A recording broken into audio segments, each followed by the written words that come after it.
ओम शांति। भगवत गीता श्लोक क्लास में आज के टेस्ट के लिए टॉपिक है एडवांस त्रिमूर्ति कोर्स।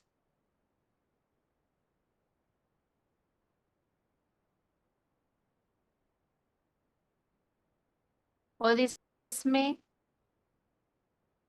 जहां तक कल के क्लास में बाप के पार्ट की पहचान तक हमने समझा है, तो एक एक टॉपिक सभी को बताना होगा।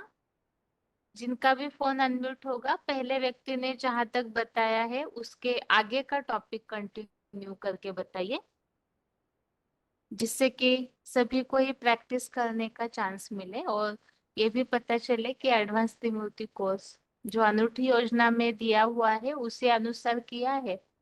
और जो पॉइंट्स हम सुन रहे हैं वो पॉइंट्स इसीलिए ताकि कहीं कहीं कुछ बातों में जिज्ञासु अगर प्रश्न पूछते हैं तो उसी हिसाब से ऐसे पॉइंट्स डाले जा रहे हैं। अगर पॉइंट्स ध्यान से सुने हुए हैं तो उसमें से भी कोई मेन मेन बातें बता सकते हैं।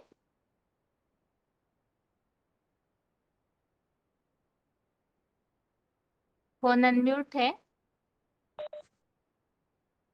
हेलो दीदी। ओम शांति। ओम शांति।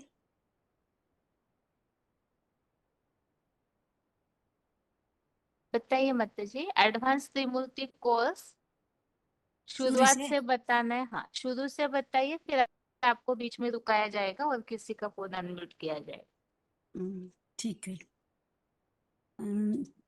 शिव जब सृष्टि पर आते हैं तो निराकार शिव जब सृष्टि पर आते हैं तो त्रिमूर्ति के साथ आते हैं। त्रिमूर्ति द्वारा ब्रह्मा विष्णु शिव के मुख्य कार्यकर्ता तीन द्वारा विश्व निर्माण नवनिर्माण को कार्य करते हैं। पहिला पहिला हामी त्रिमूर्तिको बारेमा जान्न चाहिए। चित्रमा त्रिमूर्ति एक्युरेट नहीं है।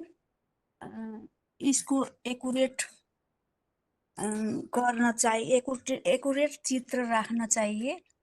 त्रिमूर्तिमा यो माता जी, अघि ये हजुर कोर्स जो है डायरेक्ट वालों को बताने के हिसाब से तो मुरली पॉइंट वगैरह बताने की आवश्यकता नहीं है। मेन ए, हमें त्रिमूर्ति क्यों शॉर्ट समझना है उसे अधूर। शॉर्टमा हाँ बता दें, जी, शॉर्टमा। हाँ जी, हाँ जी। ठीक है, ठीक है, ठीक है। वर्मा के द्वारा माको पाठ चला। माको पाठ चला, प्यारको पाठ चला, सहन शक्ति वर्मद्वारा 18 अध्याय 18 वर्ष में 18 अध्याय गीता वर्मा को मुख से निकलता है। वर्मा द्वारा वर्मण निकलते हैं। फिर शंकर को पाठ है बाप का पाठ, स्टिक पाठ, विनाश का पाठ। फिर विष्णु द्वारा बैलेंस को पाठ है। इसको संपूर्ण जानने के लिए यज्ञ को आदि में जाना चाहिए। शुरू में शुरू में कोलकाता में बर्मा बाबा को दुकान था। उसमें हीरा जवाहरात को दुकान था। बर्मा बाबा को साक्षात्कार हुआ सन 36-37 में बर्मा बाबा को साक्षात्कार हुआ। तर साक्षात्कार को अर्थ बर्मा बाबा को नहीं, उनको पता नहीं चला।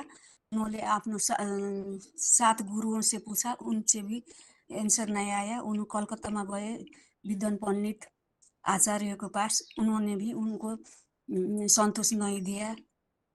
वो वहाँ से भी निराश वापस आए। उनले आफ्नो दोकानमा सुरु में एक व्यक्ति को रखा था, भागीदार को अथवा सेवक राम दोकान को मैनेजर रखा था। उनको याद आया, वो ज्यादा ईमानदारी और बुद्धिमान थे। उनको याद आया, फिर वो कलकत्ता में सीधे आए। आए तो भागीदार सीधा नहीं मिला, 2 माता थे। माता को बताया साक्षात्कार को, ऐसे ऐसे हुआ करके बताया। जब भागीदार आए तो अनि एक माता कम बोलने वाली धारणा वाली थी, दूसरी माता ज्यादा बोल करने वाली थी, फाट से बोलती थी। अनि बोल करने वाले माताले जब भागीदार आए तो उनको वर्मा को साक्षात्कार को रहस्य बताए जा शुरू किया था। तब शिव बाप दोनों में प्रवेश किया, एक साथ दोनों में प्रवेश किया। तो ब्रह्मा बाबा को साक्षात्कार को रहस्य बताया। अनि फिर ब्रह्मा को माताजीले ब्रह्मा को बताया, साक्षात्कार को रहस्य खोल दिया। उसके बाद गीता माता द्वारा सुनने सुनाने को काम हुआ, भक्ति मार्ग को शूटिंग हो गया। भागीदार द्वारा समझने और समझाने को ज्ञान को शूटिंग हो गए, ज्ञान को शूटिंग हो गया। फिर अनि गीता अनि ब्रह्मा बाबाले ब्रह्मा बाबाको आफ्नो पाठको पता चला त म कृष्ण बच्चे सत्यको कृष्ण बच्चेको रूपमा जन्मिने ओला हो। यो धन दौलत त उनको पत्थर समान कौडी समान लगा। उनले सारा दुकान भागीदारको सौंप कर ओ कलकत्तामा चला गए। कलकत्ता माने सिन्ध हैदराबादमा चले गए। वहाँ उन्होंने यो सुरु किया। अनि फिर दो माता भी गए, फिर दो माता और भागीदार भी गए दुकान संभाल के। वहाँ ओम मंडली को शुरू किया। ओम ओम करते थे तो सबैको साक्षात्कार होता था। भक्ति मार्ग के गीता को अर्थ सुनाते थे। भागीदार में शिव प्रवेश करके उसको अर्थ सुनाते थे र ओमको ध्वनि लगाउँदा सबैको साक्षात्कारमा जाते थे। आनन्दलाई यो बात सबको फैलिए और माता कन्या ज्यादा आए, बढ़ते गए। तो फिर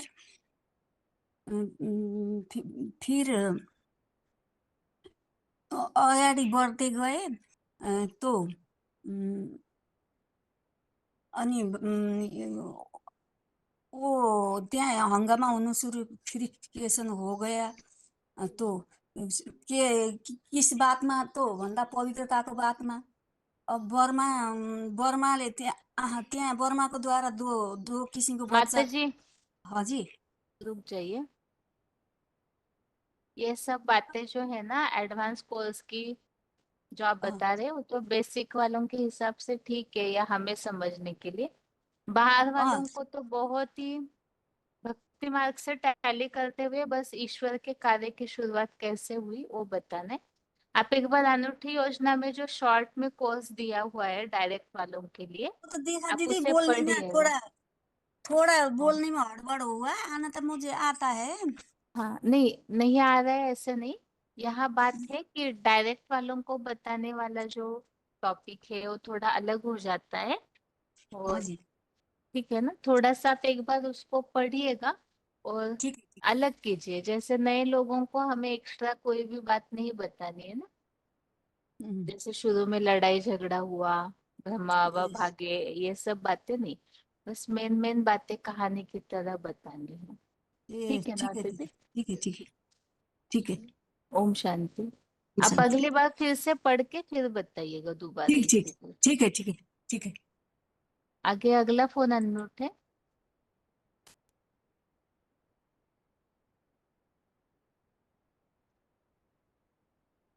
रोल नंबर बताइए। फोन हेलो, अनम्यूट है शायद। हाँ जी, रोल नंबर बताइए।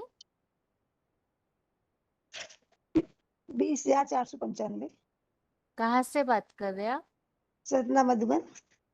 अच्छा, बताइए। बाबा शुरू ने से कल बताइए, शुरू से। हाँ, बीसीडी में कल बाबा ने बोला था, रामबाली आत्मा दोबारा जन्म लेकर यज्ञ में आती है और ईश्वरीय कार्य में सहयोगी बनती है। तो ये त्रिमूर्ति में मतलब पहली मूर्ति है जो इस शंकर के रूप में पूजी जाती है। भक्ति मार्ग में ही लोग शंकर को ज्यादा मानते हैं। तभी भक्ति मार्ग में शिव शंकर को एक किया गया है, मगर अपने ज्ञान मार्ग में तो शंकर अलग है, शिव अलग है। हेलो बहन जी। बताते जाइए माता जी आप। हाँ बहन जी, ये इतना ही याद किया था मैंने। बस हाँ, इतना ही आपका याद रोल नंबर तो काफी पुराना है। त्रिमूर्ति के हाँ, बारे बहुत में मुश्किल। बताना नहीं आ रहा। अच्छा, हाँ, सर्वव्यापी के बारे में समझा सकते हैं किसी को? अभी के बारे में यही है कि बाबा ने त्रिमूर्ति के कोर्स में बाबा ने हमने यही ये बताया। पूछा माता जी, सर्वव्यापी भगवान सर्वव्यापी नहीं है। इस टॉपिक के लिए किसी को समझाना है तो बताइए, कैसे बताएंगे? हाँ, तो बाबा ने यही कहा था कि सर्वव्यापी नहीं है तो एक व्यापी कहाँ है। तो बाबा ने कहा एक व्यापी अपन शंकर को ही मानते हैं, क्योंकि हर धर्म में एक शंकर व्यापी के लिए तो पूछा नहीं है, सिर्फ भगवान सर्वव्यापी नहीं है। ये बात अगर भक्ति मार्ग वालों को हमें समझानी है तो आप कैसे समझाएंगे? हम यही बताएंगे कि ये मतलब हम जब मंदिर जाते हैं तो एक ही जगह पूजा करते हैं ना, सर्व जगह पूजा तो नहीं करते ना, एक ही जगह पूजा करते हैं, सभी धर्मों ने एक ही को माना है ना, तो सर्वव्यापी कैसे हो गया वो। बहन जी मैंने इतना ही याद किया था। ठीक है माता जी। ओम शांति। आगे बताइए माता जी। नेपाल के कोई माता जी का फोन अनम्यूट है, फोन पे ध्यान दीजिए। हेलो। हाँ जी, रोल नंबर। हेलो बहन जी, म त नयाँ आत्मा है। रोल नंबर बताइए माता जी, आप ये रोल नए नंबर कैसे? बूढ़ी माता है, पढ़ा लिखा नहीं है, छोटा छोड़ी बताती है, हाथ उठाती है। रोल नंबर तो रोल बताइए। नंबर 8,964 बहन जी। तो नए कैसे हो गए? 8,964 ये पुराना रोल नंबर है। नयाँ भन्नाले यहाँ अन्त भएको नयाँ ठीक हो। है, बताइए माता जी। नयाँ त होइन, भगवान पुरानो हो। सर्वव्यापी नहीं है, ये बात कैसे समझाएंगे? किसी को समझाना है तो। भगवान सर्वव्यापी नहीं है, भगवान एक व्यापी होकर आता है, सर्वव्यापी नहीं है। सर्वव्यापी भए त चारपट्टि भड्किने, चारतिर भड्किने का बात नहीं है। एक ही जगह होते हैं तो सबै भगवान सर्वव्यापी है तो मंदिर मंदिर किन भड्किने का काम है। भगवान एक व्यापी होकर के आता है, सर्वव्यापी नहीं है। भगवान का एक ही व्याप होकर के एक भगवान भारत में आता है, भारत में एक व्यापी होकर के आता है, भारत तो उत्तर प्रदेश में आता है। भगवान सर्वव्यापी नहीं है। प्रश्न है, सर्वव्यापी नहीं है। आपने चित्र देखा है माता जी भगवान सर्वव्यापी का, जो प्रदर्शनी बुक में नहीं नहीं आनंद देखा। योजना में चित्र दिया एक हुआ? व्यापी नहीं, एक व्यापी होकर आता है सर्व। सर्वव्यापी नहीं है, इसके प्रूफ के लिए जो चित्र है वो देखा नहीं अभी तक? सर्वव्यापी नहीं है, एक व्यापी है।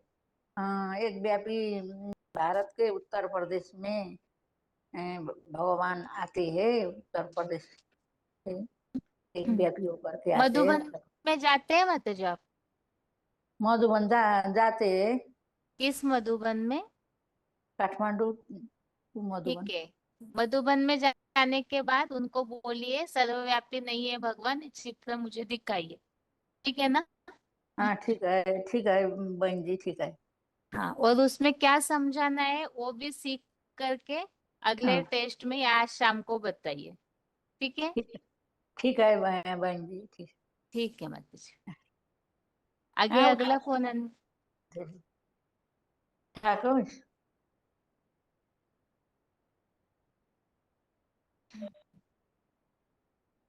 फोन अनम्यूट है। आगे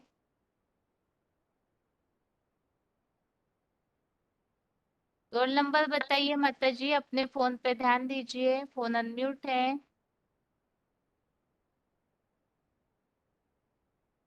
रोल नंबर डिस्प्ले में दिख नहीं रहा है, अपने फोन पे ध्यान दीजिए। जिन्होंने भी हाथ उठाया है, फोन अनम्यूट है।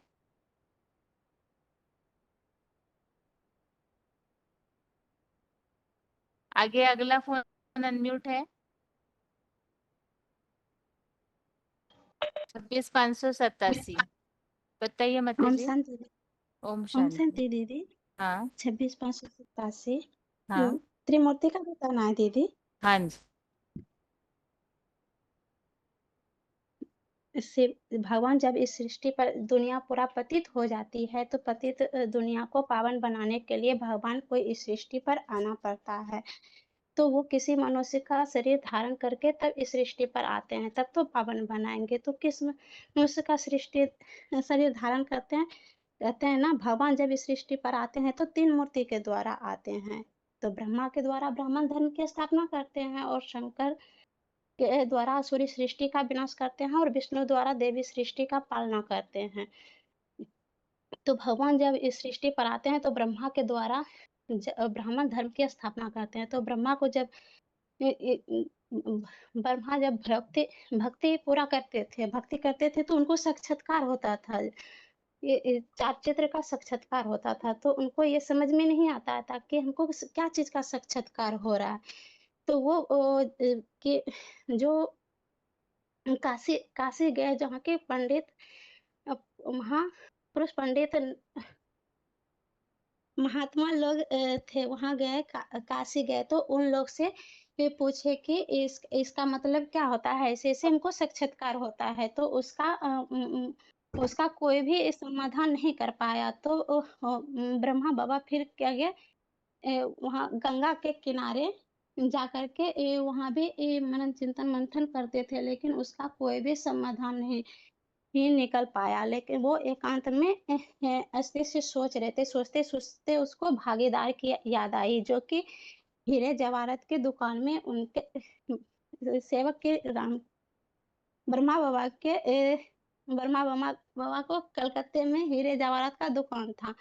तो वहाँ सेवक राम उनके दुकान में रहते थे, जो कि उसको पहले छोटा-मोटा दुकान था। तो उसके दुकान में उसको सौंप करके ब्रह्मा बाबा सिंध हैदराबाद में ही रहते थे। तो उसको जबकि सेवक राम की याद आई, तो वो सिंध हैदराबाद से कलकत्ता चले गए। तो कलकत्ता गए तो वहाँ 2 माता थी।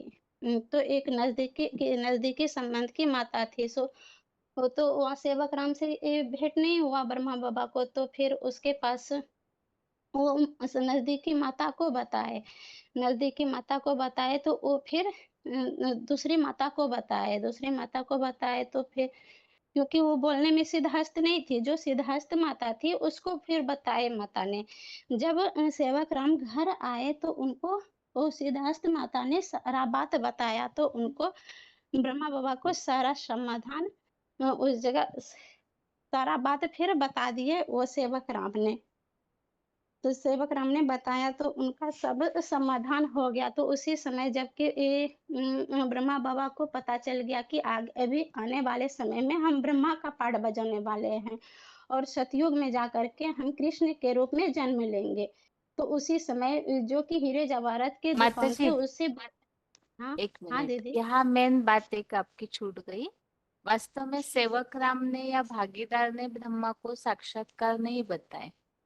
पहली बात तो एक है कि शिव की प्रविष्टा वहां हुई, ये बात खास बतानी है कि परम पिता शिव आते हैं तो 3 मूर्तियों के साथ आते हैं। तो वो 2 माताएं और भागीदार, यही 3 मूर्तियां उस समय इकट्ठा हो जाती है ड्रामा अनुसार। और दूसरी बात, दीदी साक्षात्कार का रहस्य माताओं ने ब्रह्मा बाबा को बताया ना। भागीदार के द्वारा माताओं को पता चला, शिव ने भागीदार के द्वारा पहले माताओं को बताया, फिर माता के द्वारा ब्रह्मा बाबा। ठीक है ना? आप शायद हाँ, पहली बार बोल रहे हैं इसलिए घबराहट हो रही है नहीं आपको। दीदी, आप आराम हमको से याद बोलिए, था, डरिए नहीं। ठीक, हमको आगे कोर्स याद बताइए। था, लेकिन बोल नहीं पा रहे। हाँ, आगे बताइए। फिर उनको पता चला तो उसी समय उसको वैराग आने लगा धंधे से कि अभी आने वाले समय में अब ज़्यादा दिन का समय नहीं है। तो वहाँ से कलकत्ते से ब्रह्मा बाबा सिंध हैदराबाद आ गए। तो उसी समय उस 3 मूर्ति को भी पता चल गया, दोनों माता को और जो सेवक राम थे उसको भी पता चल गया कि अब ज़्यादा दिन का समय नहीं है, क्योंकि उसी समय सबको समझ में आ गया। तो पीछे-पीछे वो भी चारों सिंध हैदराबाद आ गए। यहाँ आकर के ओम मंडली नाम का एक सत्संग खोला। तो ओम मंडली नाम का सत्संग खोला, तो ओम का जैसे कि ध्वनि लगाते थे तो वो सबको वो साक्षात्कार होने लगता था, ध्यान अवस्था में चले जाते थे। उसी समय तब फिर दोनों माता और भागीदार के द्वारा चारों के द्वारा ओम मंडली के नाम का सत्संग शुरू हुआ। तो फिर दोनों माता ने किसी कारणवश से शरीर छोड़ दिए। तो शरीर छोड़ने के बाद फिर वहाँ 300-400 कन्या माता जमा हो चुकी थी। तो फिर उस समय तो ब्रह्मा बाबा भले माँ का पाठ है, लेकिन उस समय शरीर तो पुरुष वाला था। इसी कारण से वहाँ तो 300-400 कन्या माता थी, तो वहाँ कन्या माता की ज़रूरत थी। तो ओम ओम राधे माँ नामक जो कि सरस्वती का पाठ बजाने वाली थी, उसको निमित्त बनाए। तो फिर वहाँ सत्संग चलने लगा। सत्संग चलने के बाद से फिर 300-400 कन्या के द्वारा फिर माउंट माउंट आबू चले गए। तो माउंट आबू गए तो फिर वहाँ ब्रह्मा कुमारी ईश्वरीय विश्वविद्यालय के नाम से एक सेंटर खोले। तो फिर वहाँ चालू हुआ। तो फिर ब्रह्मा बाबा भी शरीर छोड़ दिए। तो शरीर छोड़ने के बाद फिर कोई ना कोई भी ऐसे थोड़ी है कि कोई भगवान जब इस सृष्टि पर आते हैं तो पूरा कार्य करके ही जाते हैं। तो उस समय ब्रह्मा का तो पाठ पूरा हो चुका था। तो फिर कोई भी शरीरधारी चाहिए ना। तो जो कि भागीदार जो कि सेवक राम थे, वो शरीर छोड़ दिए थे। उसका जन्म फर्रुखाबाद में हुआ था। ठीक है माता जी, कि आप रुकिएगा। आगे अगला फोन अनम्यूट है, इसके आगे का टॉपिक बताइए। धनगढ़ी के माता जी, फोन अनम्यूट है आपका। हाँ जी। हाँ जी दीदी, ओम शांति। ओम शांति। हेलो। हाँ जी माता जी, बताइए आप। हाँ जी माता जी दीदी, ने अभी जहाँ तक आवाज तो बताया कम आ उससे रहा है आगे। दीदी, आवाज नहीं आ रहा है। आप मेरा आवाज आ रहा है दीदी? हाँ जी। हाँ जी। तो क्या त्रिमूर्ति का बताना है दीदी? अभी माता जी ने जहाँ तक बताया उससे आगे का टॉपिक आपको शुरू करना है। हाँ जी। तो त्रिमूर्ति का ओम मंडली का स्थापना से बताएंगे ना, शुरू से? अभी माता जी ने जहाँ तक बताया ना कि माता दीदी जी मैं ने फोन आगे। काट के फिर लगाती हूँ ना दीदी, आवाज बहुत ठीक है, धीमी आ रही है, मेरे ठीक है, समझ में नहीं आ रहा है। ठीक है।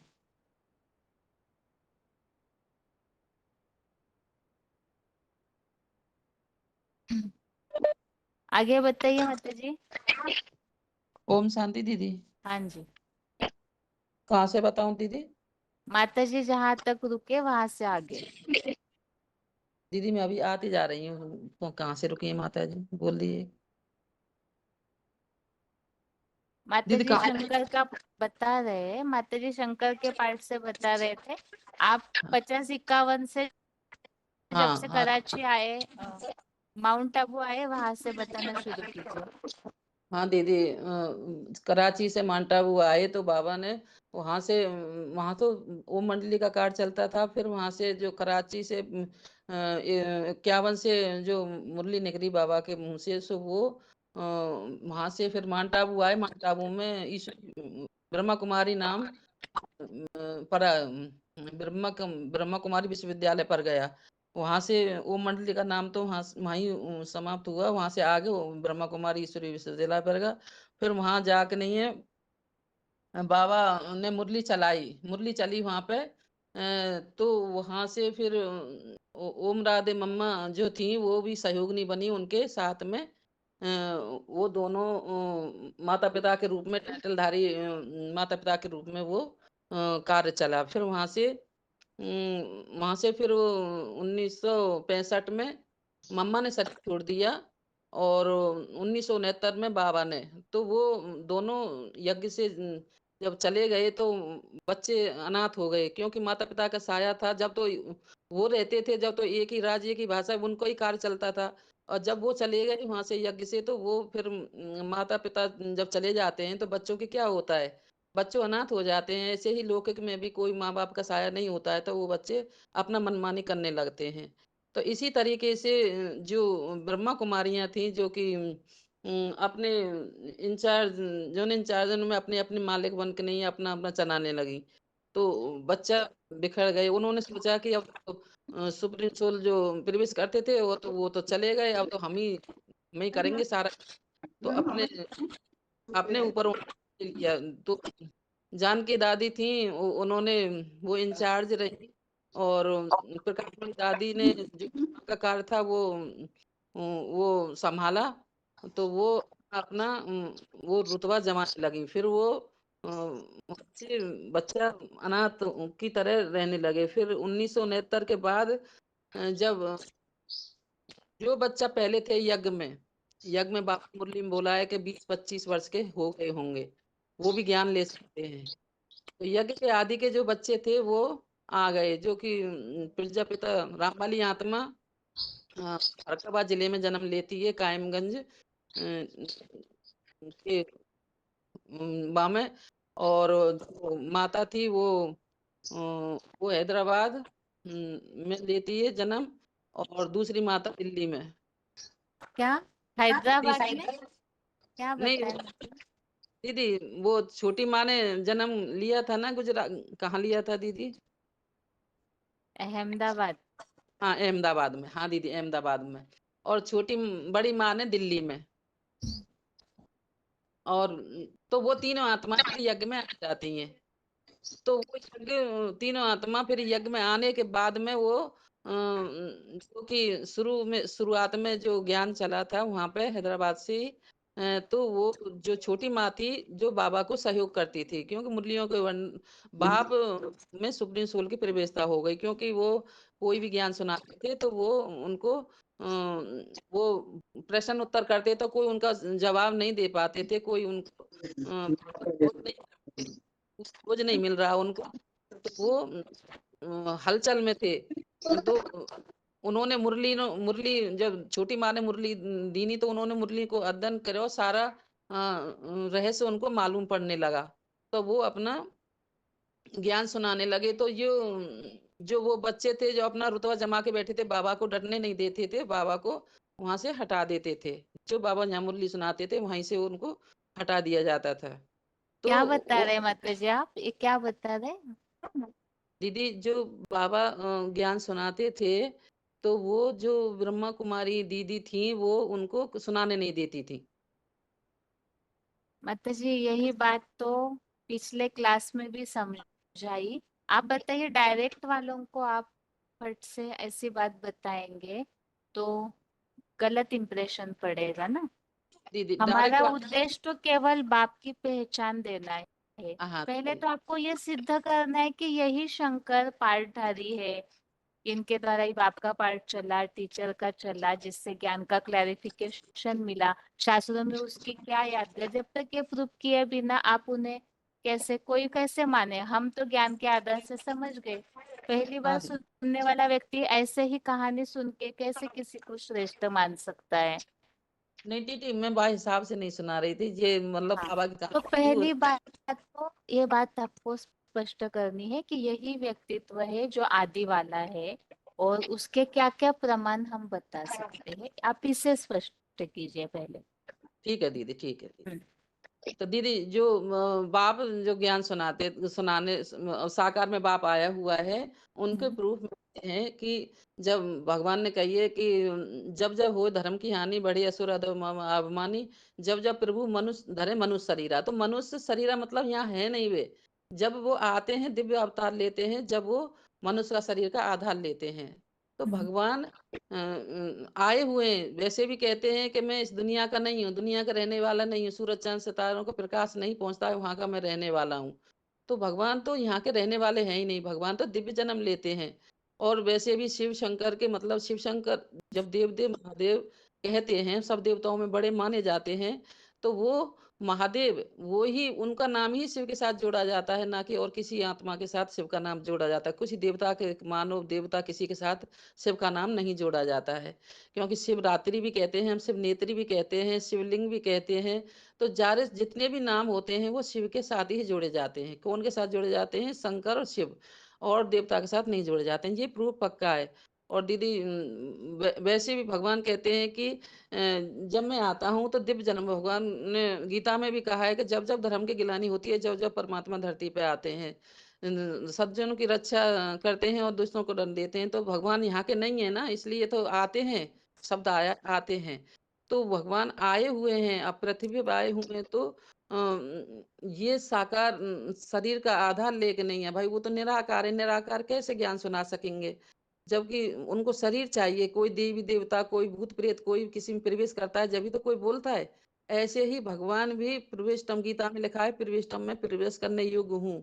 तो वो प्रवेश करके ही हम सबको ज्ञान सुना रहे हैं। अब आए हुए हैं भगवान संगम युग पे, और भगवान को पहचानने के लिए हमें ज्ञान समझेंगे तभी तो हम भगवान को पहचानेंगे।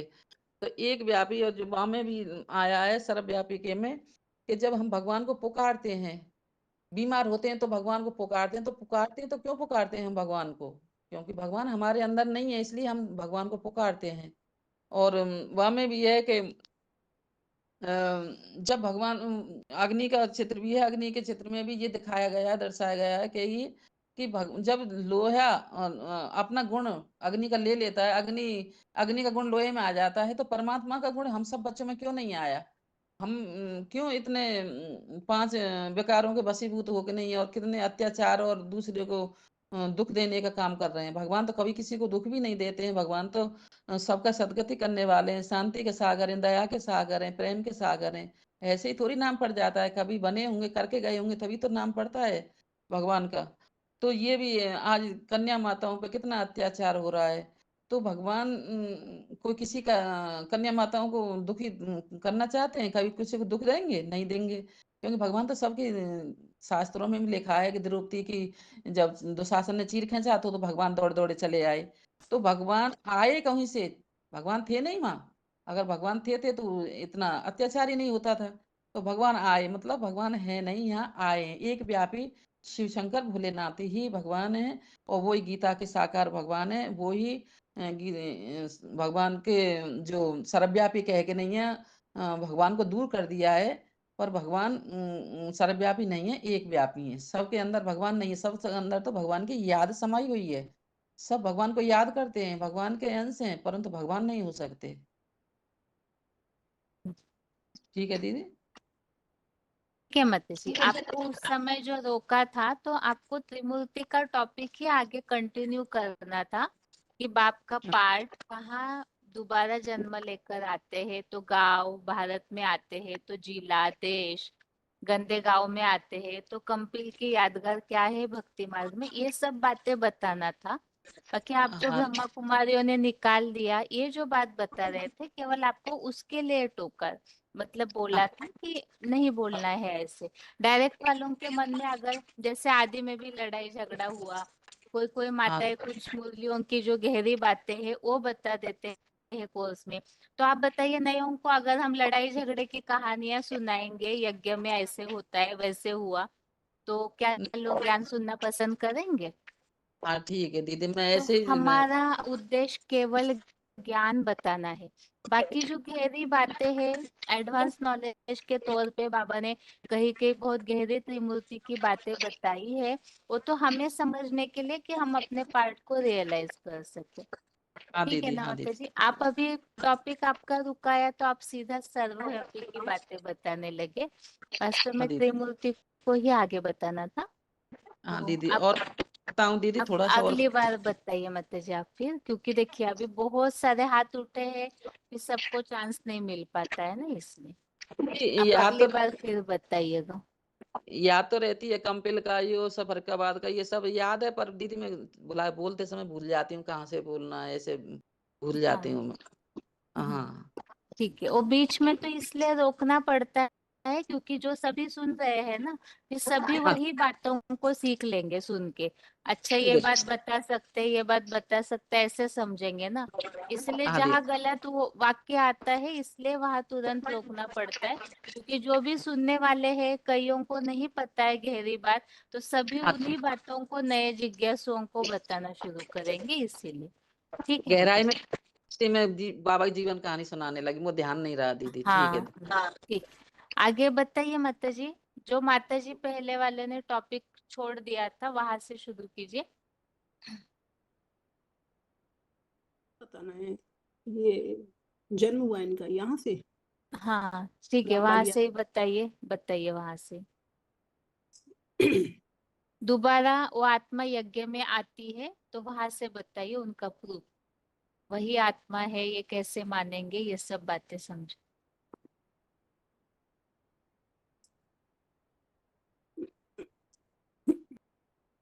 तो रामबाली आत्मा जब दोबारा यज्ञ में आती है तो कब आती है?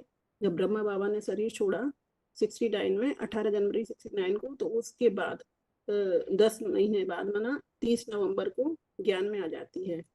और ज्ञान में आती है तो उसका जो बेसिक कोर्स चलता है उनका, तो बेसिक कोर्स का जब छठवां दिन होता है 5 दिसंबर को, तो उस समय बेसिक कोर्स में ही भल थोड़ी देर के लिए निराकारी स्थित बनती है माता और जी आत्मा माता जी 1 मिनट। आज के क्लास में 4-5 बार ये बात बताई, केवल डायरेक्ट वालों को बताने के हिसाब से कहानी के तौर पे सारी बातें बताइए। ये 5 दिसंबर वगैरह ये बातें तो बेसिक वालों को बताने जैसी है। यहाँ हम त्रिमूर्ति इस हिसाब से समझ रहे हैं भगवान का एक व्यापी स्वरूप कौन है। तो ये जो गहरी बातें हैं वो बेके वालों के हिसाब से ठीक है। आप बस वही राम वाली आत्मा है वो किस तरह बाप का पार्ट बजा रही है, तो उनका नाम रूप देश काल जो टॉपिक हम समझ रहे हैं, भक्ति से वो बातों को टैली करना है। तो आप इस तरह से बताते हुए जाइए, ठीक है। हाँ, तो रामबाली आत्मा जो ज्ञान में आती है तो उसके लिए बताया कि मूर्ति तो एक ही है, तीनों का पार्ट बजाती है, बाप टीचर सदगुरु का। तो बाप जो बाप का पार्ट बजाती है, बाप का काम क्या होता है दीदी, यहाँ से बताएं क्या दीदी? हाँ माता जी, दी यहाँ से बाप टीचर सदगुरु का बता सकते क्या? आप बताइए, जहाँ गलत लगेगा वहां रुकाऊंगी, बताइए। तो उसमें बताया कि है तो एक ही मूर्ति, तीनों का पार्ट बजाती है, बाप टीचर सदगुरु। तो बाप का काम क्या होता है कि बाप का आदि में पार्ट होता है बीज डालने का और अंत में वर्षा देने का। अगर ब्रह्मा के लिए कहें कि ब्रह्मा ने ये दोनों ही कार्य करे, तो ब्रह्मा के द्वारा तो नहीं हुआ, क्योंकि जो वर्षा माँ का पार्ट क्या होता है, जन्म देना। उसके बाद जब बच्चे बड़े हो जाते हैं तो बच्चों को मतलब जो नॉलेज देना, जो हाई नॉलेज देना, वो तो माँ नहीं कर पाती है।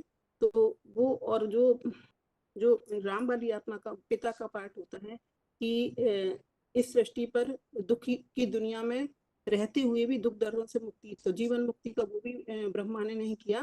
फिर उनके लिए कहेंगे कि जैसे पिता का पार्ट क्या होता है, पिता का पार्ट होता है कि इस सृष्टि पर जो जितनी भी आत्माएं हैं सभी को संतुष्ट करना। तो क्योंकि जो भी उनको देखे, जो भी जाने कि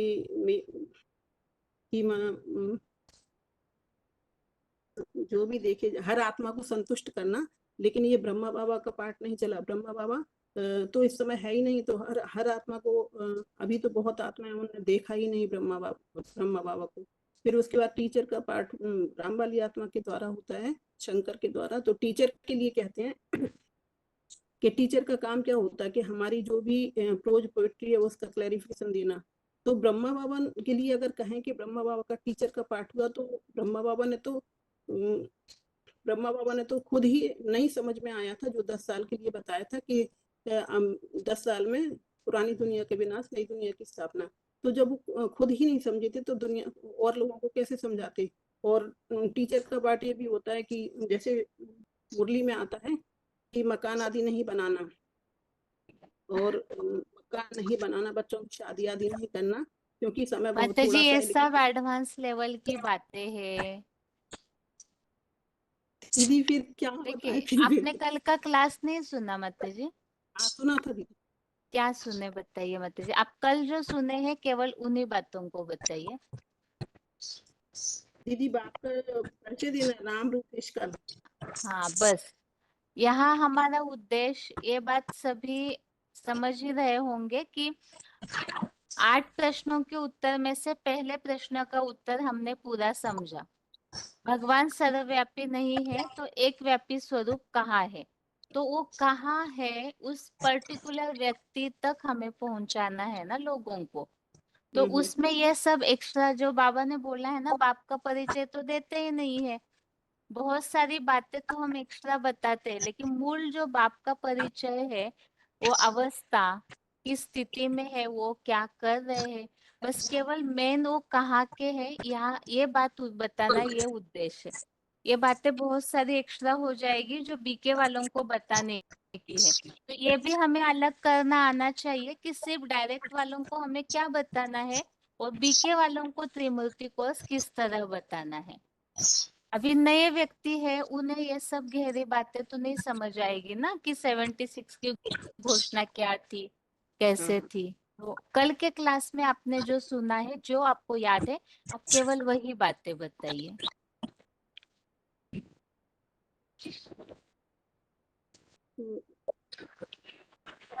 कल की क्लास में तो परिचय दिया था ना, बाप का नाम हाँ और देश बस, का। हाँ वही बताइए माताजी। तो काल, काल माने क्या है? काल माने बताया कि गीता में बताया कि 4 का 7वां श्लोक है, अध्याय धर्म से ग्लानिर्भवति भारत अभ्युत्थानात् अधर्मस्य तदात्मनं सृजाम्यहम्। भगवान इस सृष्टि पर कब आता है? जब धर्म की ग्लानि होती है, अधर्म की वृद्धि होती है, तब भगवान इस सृष्टि पर आता है। लेकिन सबसे बड़ी भगवान की ग्लानि क्या है कि बड़े से बड़ी ग्लानि क्या है कि भगवान को सर्वव्यापी बना दिया। तो भगवान को सर्वव्यापी बना दिया और कृष्ण बच्चे को गीता माता का पति, गीता पति भगवान बना दिया है। फिर भारतवासी में अपने भारतवासी जो लोग हैं भगवान को सर्वव्यापी कहकर गाली देते हैं। तो और जो संसारी रास्ता भटक जाते हैं, तभी से बाप सृष्टि पर आता है। कब आता है? कलयुग के अंत में, जब सभी धर्म मौजूद होते हैं, जिसके लिए गीता में भी बोला सर्वधर्मान् परित्यज्य मामेकं शरणं व्रज। सभी धर्मों को त्याग कर मेरी शरण में आ जा। तो फिर उनका देश क्या है? देश माने भारत ही भगवान की अवतरण भूमि है। भारत में ही भगवान आता है, क्योंकि भारत जो है, तो भारत में पवित्रता को बहुत महत्व दिया जाता है। यहाँ कन्या माता को अकेला नहीं छोड़ते। विदेशों में तो कन्या माता को अकेला छोड़ देते, भले ट्रेन में घूमे, एरोप्लेन में घूमे, कहीं भी उनकी पवित्रता का महान पवित्रता को महत्व नहीं दिया जाता है। लेकिन भारत में पवित्रता पर बहुत महत्व दिया जाता है, क्योंकि भगवान जो है वो पवित्र है। वह आकर पवित्र ज्ञान देता है, इसलिए आता भी है पवित्र स्थल में, जहाँ पवित्रता को देशों के मुकाबले बहुत मान्यता दी जाती है भारत को, क्योंकि ये भारत जो है अविनाशी खंड है, इसका कभी विनाश नहीं होता है। फिर प्रदेश के लिए बताया कि एक उत्तर प्रदेश है, वहाँ ही भगवान की जन्मभूमि गाई जाती है। चाहे भगवान राम की अयोध्या हो, चाहे शंकर की काशी नगरी हो, चाहे कृष्ण की मथुरा नगरी हो, तो भगवान कहाँ आता है? भगवान भारत में ही आता है। और फिर बताया कि जो शास्त्रों में बताया भगवान का जो मंदिर होता है, ये जो कलंकीधर का जो पाठ होता है, वो भी भारत में ही होता है। फिर जिला के लिए बताया कि फर्रुखाबाद में तो मालिक को मानते हैं। तो मालिक कौन है? निराकार को तो मालिक नहीं मानेंगे, जब तक साकार नहीं होगा तो साकार को ही मालिक मानते हैं। तो जो भी मतलब वहाँ के फर्रुखाबाद के लोग होते हैं, उनको बहुत पक्र रहता है कि मालिक है वो साकार है। और गांव के लिए बताया कि जो भगवान इस सृष्टि पर आता है तो कितने गंदे गांव में आता है, कहते हैं माउंट आबू में आता है। लेकिन जो और भी शास्त्रों में मगध देश बताया है, तो मगध देश में भगवान आते हैं, क्योंकि जहाँ की रेलवे लाइन में जितने भी हैं उसमें सब गंद जुड़ा हुआ है, जैसे कायमगंज, गुरसरायगंज, हुडागंज। तो वहाँ गंदी गंद होती है। वहाँ सारी गंद क्यों रखा है? क्योंकि वहाँ सारी जो भी मतलब बहुत विकारी आत्माएं होती हैं, वो सारी इकट्ठी होती हैं। फिर बताया कि भगवान की भाषा जो संस्कृत कहते हैं कि संस्कृत भाषा में मतलब गीता लिखी है, लेकिन भगवान की भाषा तो मेन हिंदी है, तो वो हिंदी भाषा में ही बोलेंगे। दीदी और क्या बताना इसके आगे? ठीक है माताजी। आगे अगला फोन अनम्यूट है। ओम शांति। हाँ जी, कहाँ से? ये नाम रूप देश का? कराची से बताइए। हाँ जी। कराची से वो 2 माताएं 46 और 47 में शरीर छूट गए, और सेवक राम का शरीर भी 42 में शरीर छूट गया। फिर ब्रह्मा बाबा का पूरा दायित्व, सब दायित्व ब्रह्मा बाबा के ऊपर बढ़ गया। तो 1951 में माउंट आबू चले आए। तब से लेकर उनके मुख से ज्ञान मुरली शुरू हुआ। तो वो ज्ञान मुरली को जो भी सुन रहे हो, उक वंशावली ब्राह्मण और मुख वंशावली ब्राह्मण पैदा हुए। फिर उसी टाइम ओम राधे मम्मा भी उसके साथ थे। तो समय अनुसार 1965 में कोई ओम राधे मम्मा भी शरीर छोड़ गए और ब्रह्मा बाबा भी 18 जनवरी 69 में वो भी शरीर देहावसान हो गया। उसके बाद वो सब बच्चे अनाथ हो गए। फिर भी ड्रामा प्लान अनुसार बीके प्रकाश मणि को यज्ञ का दायित्व अर्पण हुआ। फिर वो चला। फिर 2007 में बीके प्रकाश मणि भी शरीर छोड़ गए और फिर जानकी दादी को कार्य संभाला। दीदी जानकी भी वो शायद 21-22 में शायद वो भी उसका भी देहावसान हो गया।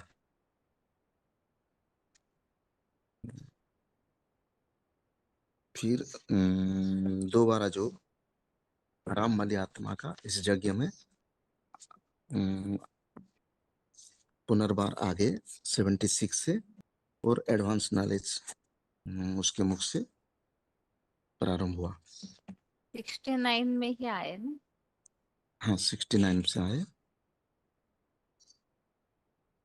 तो उसके हिसाब से वो आध्यात्मिक विश्वविद्यालय नाम से एडवांस नॉलेज शुरू हुआ और अभी तक यज्ञ का विस्तार हुआ। उसका प्रूफ है वो जो नाम रूप देश काल बताऊंगा। हाँ जी, बताइए। तो ये परमपिता शिव का नाम तो एक्चुअली शिव है, रूप तो ज्योतिषाम अपित ज्योतिर्बिंदु हिसाब से ज्योतिर्बिंदु है। तो प्रूफ है कि कौन सा टाइम में आते हैं, तो ज्यादा ही धर्मस्य ग्लानिर्भवति भारत, इस अनुसार सज्जुग संगम में ही आते हैं। और भारत देश ही अविनाशी खंड है, परम पवित्र स्थली है, परम पवित्र देश है। यहाँ पवित्रता को ज्यादा महत्व देते हैं, तो इसीलिए भारत देश में ही आते हैं।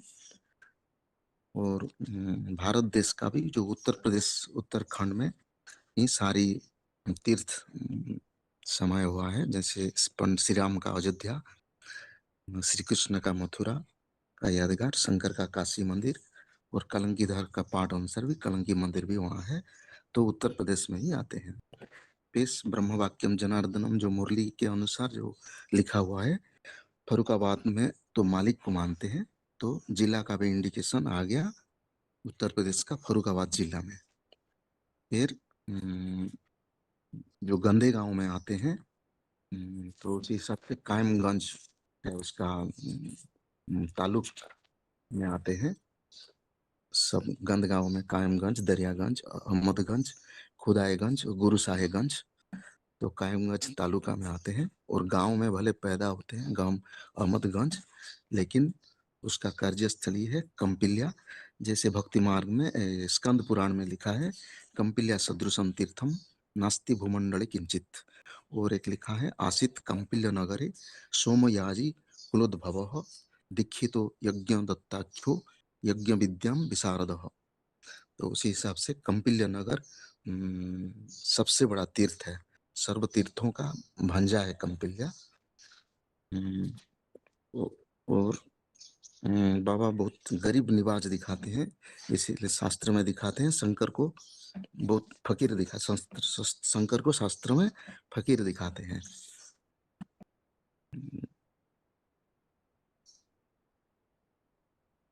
इतना ही।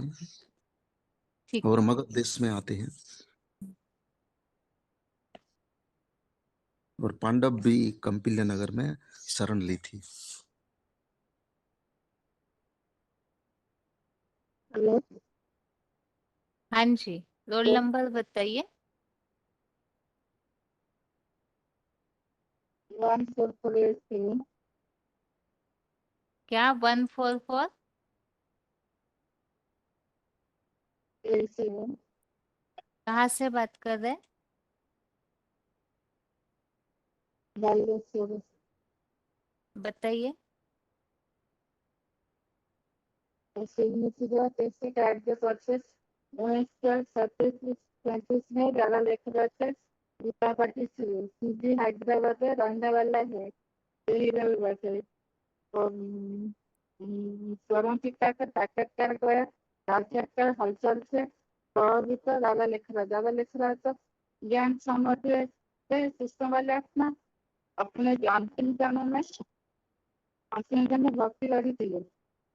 उनका जीवन का साक्षात्कार है। साक्षात्कार का अर्थ अपने गुरु को पास जाकर जाने चाहिए। उनको कोई समाधान नहीं मिला। गुरु को समाधान से बुद्धि हट गए। साक्षात्कार अर्थ को जानने के लिए इंडिया जो बनारस भी विज्ञान पंचवार्ष को उनको कोई समाधान नहीं मिला। गंगा के किनारे बैठ कर मंथन कर लगा। वही भी उनका साक्षात्कार वही तीव्र रहस्य नहीं समझ पाए। उसी समय में वैराग्य आया है। एकांतर बैठकर मंथन करते हैं। उनका जीवन भागीदार का उनका साथ में याद आए है। वही दादा लक्ष्मण का साक्षात्कार का अर्थ जानने के लिए कलिकता चल भागीदार का अपना हीरो दुकान से संभलते हैं। भागीदार होशियार सच्चाई ईमानदारी इन गुणों को कारण से दादा लक्ष्मण अपने पार्टनर बने हैं। कलकत्ता में जाने से भागीदार नहीं मिला। जब नजदीक माता से दादा लक्ष्मण उनका साक्षात्कार होता है। जैसे भगवान के घर में आया नदी समझी माता है। भागीदार के घर में समृद्धि समझी माता है। वही डायरेक्ट भागीदार को नहीं बोलता है। उनके साथ और कोई माता थी बोलने में। दूसरा थी उनके माता में भागीदार को साक्षात्कार होता है। उस समय साक्षात्कार लीला का परंपरा कार्य भी शुरू होती है। इसलिए साक्षात्कार का रहस्य मनुष्य गुरु दादा लेकर नहीं बताया न समझने के। उस माता को भागीदार साक्षात्कार होता है। उस समय परंपरा की प्रवृत्ति साक्षात्कार रहस्य उन्होंने माता को पहले ही बताया। उसको याद में माता द्वारा साक्षात्कार रहस्य दादा लेकर भी बताया। दादा नित्य हो गया। उनको अगर कृष्ण को उच्च जन्म लेने का भविष्य में उन्हें राम रूप में कार्य करना। इसलिए उसको नित्य होकर बराबर आ जाते हैं। जो सारे आत्मा है दो मात्रा भागीदार वास्तव में परंपरा की सृष्टि को आवर्तन होते। त्रिमूर्ति रूप में एक होता है। वही आत्मा त्रिमूर्ति रूप में संसार में प्रकट होते। दादा लक्ष्मण ज्ञान गुणा पर जन्म लेने वाली बन जाते हैं। साक्षात्कार लीला तो ईश्वर कार्य शुरुआत होती है। हेलो हाँ ठीक है माता जी। हेलो ठीक है माता जी। याद आगे अगला फोन अनम्यूट है। हेलो हाँ जी रोल नंबर। हाँ वो 27,066। हाँ शामला बताइए में माता है। जी। हाँ जी वो यज्ञ की हिस्ट्री बतानी है। हाँ माता जी। हेलो एकदम किसी के भी बुद्धि में जाए इस तरह से भक्ति मार्ग को टैली करते हुए बताइए माता जी। शुरू से ही बताऊं दीदी। हाँ शुरू से बताइए लेकिन एक्स्ट्रा टॉपिक नहीं। जो मेन बातें हमें नए को बतानी चाहिए वही बातों को लेके बताइए। हाँ दीदी जैसे हम ये बता सकते हैं कि जैसे मतलब शुरू में जैसे कोई भी टॉपिक शुरू होता है जैसे हमें देख के यहाँ हम जैसे किसी को त्रिमूर्ति हमें क्यों बेसिक को समझा रहे हैं मेन ये बताइए कि हम त्रिमूर्ति यहाँ किस प्रसंग हाँ में समझा रहे हैं। त्रिमूर्ति हमें ये इसलिए समझा रहे हैं कि भगवान का जो पार्ट है वास्तव में वो कहाँ चल रहा है। जैसे हमें ये समझ में आया ना कि भगवान सर्वव्यापी नहीं है तो वो एक व्यापी है। परंतु वो एक व्यापी जिसे भगवान को मतलब साकार में आना पड़ता है क्योंकि वो तो निराकार है जन्मा भोगता है। तो सृष्टि तो साकार में है।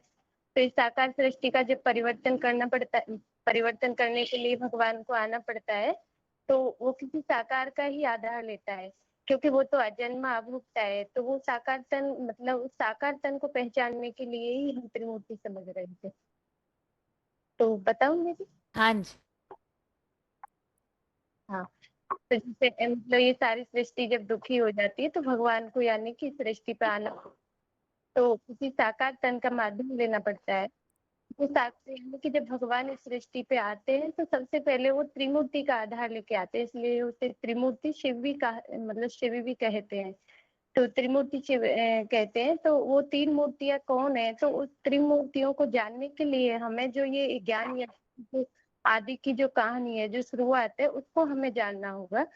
तो शुरुआत में जब भगवान इस सृष्टि पे आते हैं तो रास्ते में जो यानी कि सिंध हैदराबाद में रहने वाले दादा लेखराज नामक एक व्यापारी थे, तो उनको शुरू में सबसे पहले साक्षात्कार होते हैं। तो उन्हें साक्षात्कार होते हैं यानी कि जैसे दुनिया का जो ये दुनिया है इसका विनाश होता हुआ दिखाई देता है, और जिससे नई दुनिया का भी साक्षात्कार होता है। और सफेद फौजदारी ऐसे ब्रह्मा के रूप में भी होता है, कृष्ण का भी होता है। तो ऐसे जो सारे साक्षात्कार होते हैं, क्योंकि वो जो दादा लेखराज जो थे तो वो एक भक्ति भाव वाले थे, यानी कि बहुत भक्ति करते थे। उन्होंने अपने जीवन में यानी कि 12 गुरु बनाए थे, इतनी भक्ति करते थे।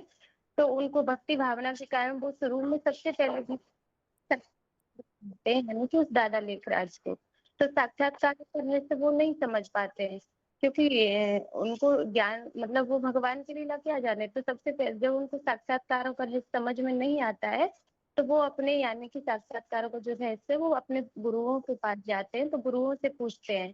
तो वो साक्षात्कारों का वर्णन भी वो गुरु भी नहीं बता सकते, क्योंकि भगवान की लीला वो क्या जाने मनुष्य गुरु, तो वो नहीं बता पाते। तो वो फिर जो काशी बनारस जाते हैं, क्योंकि बनारस उनको बताते हैं कि बड़े पंडित विद्वानों की नगरी है। तो वहाँ पे भी जाते हैं, तो वहाँ पे वो अपने साक्षात्कारों का रहस्य जानते हैं। तो वहाँ पे भी तो वहां से रास्ता ही हाथ पड़ती है।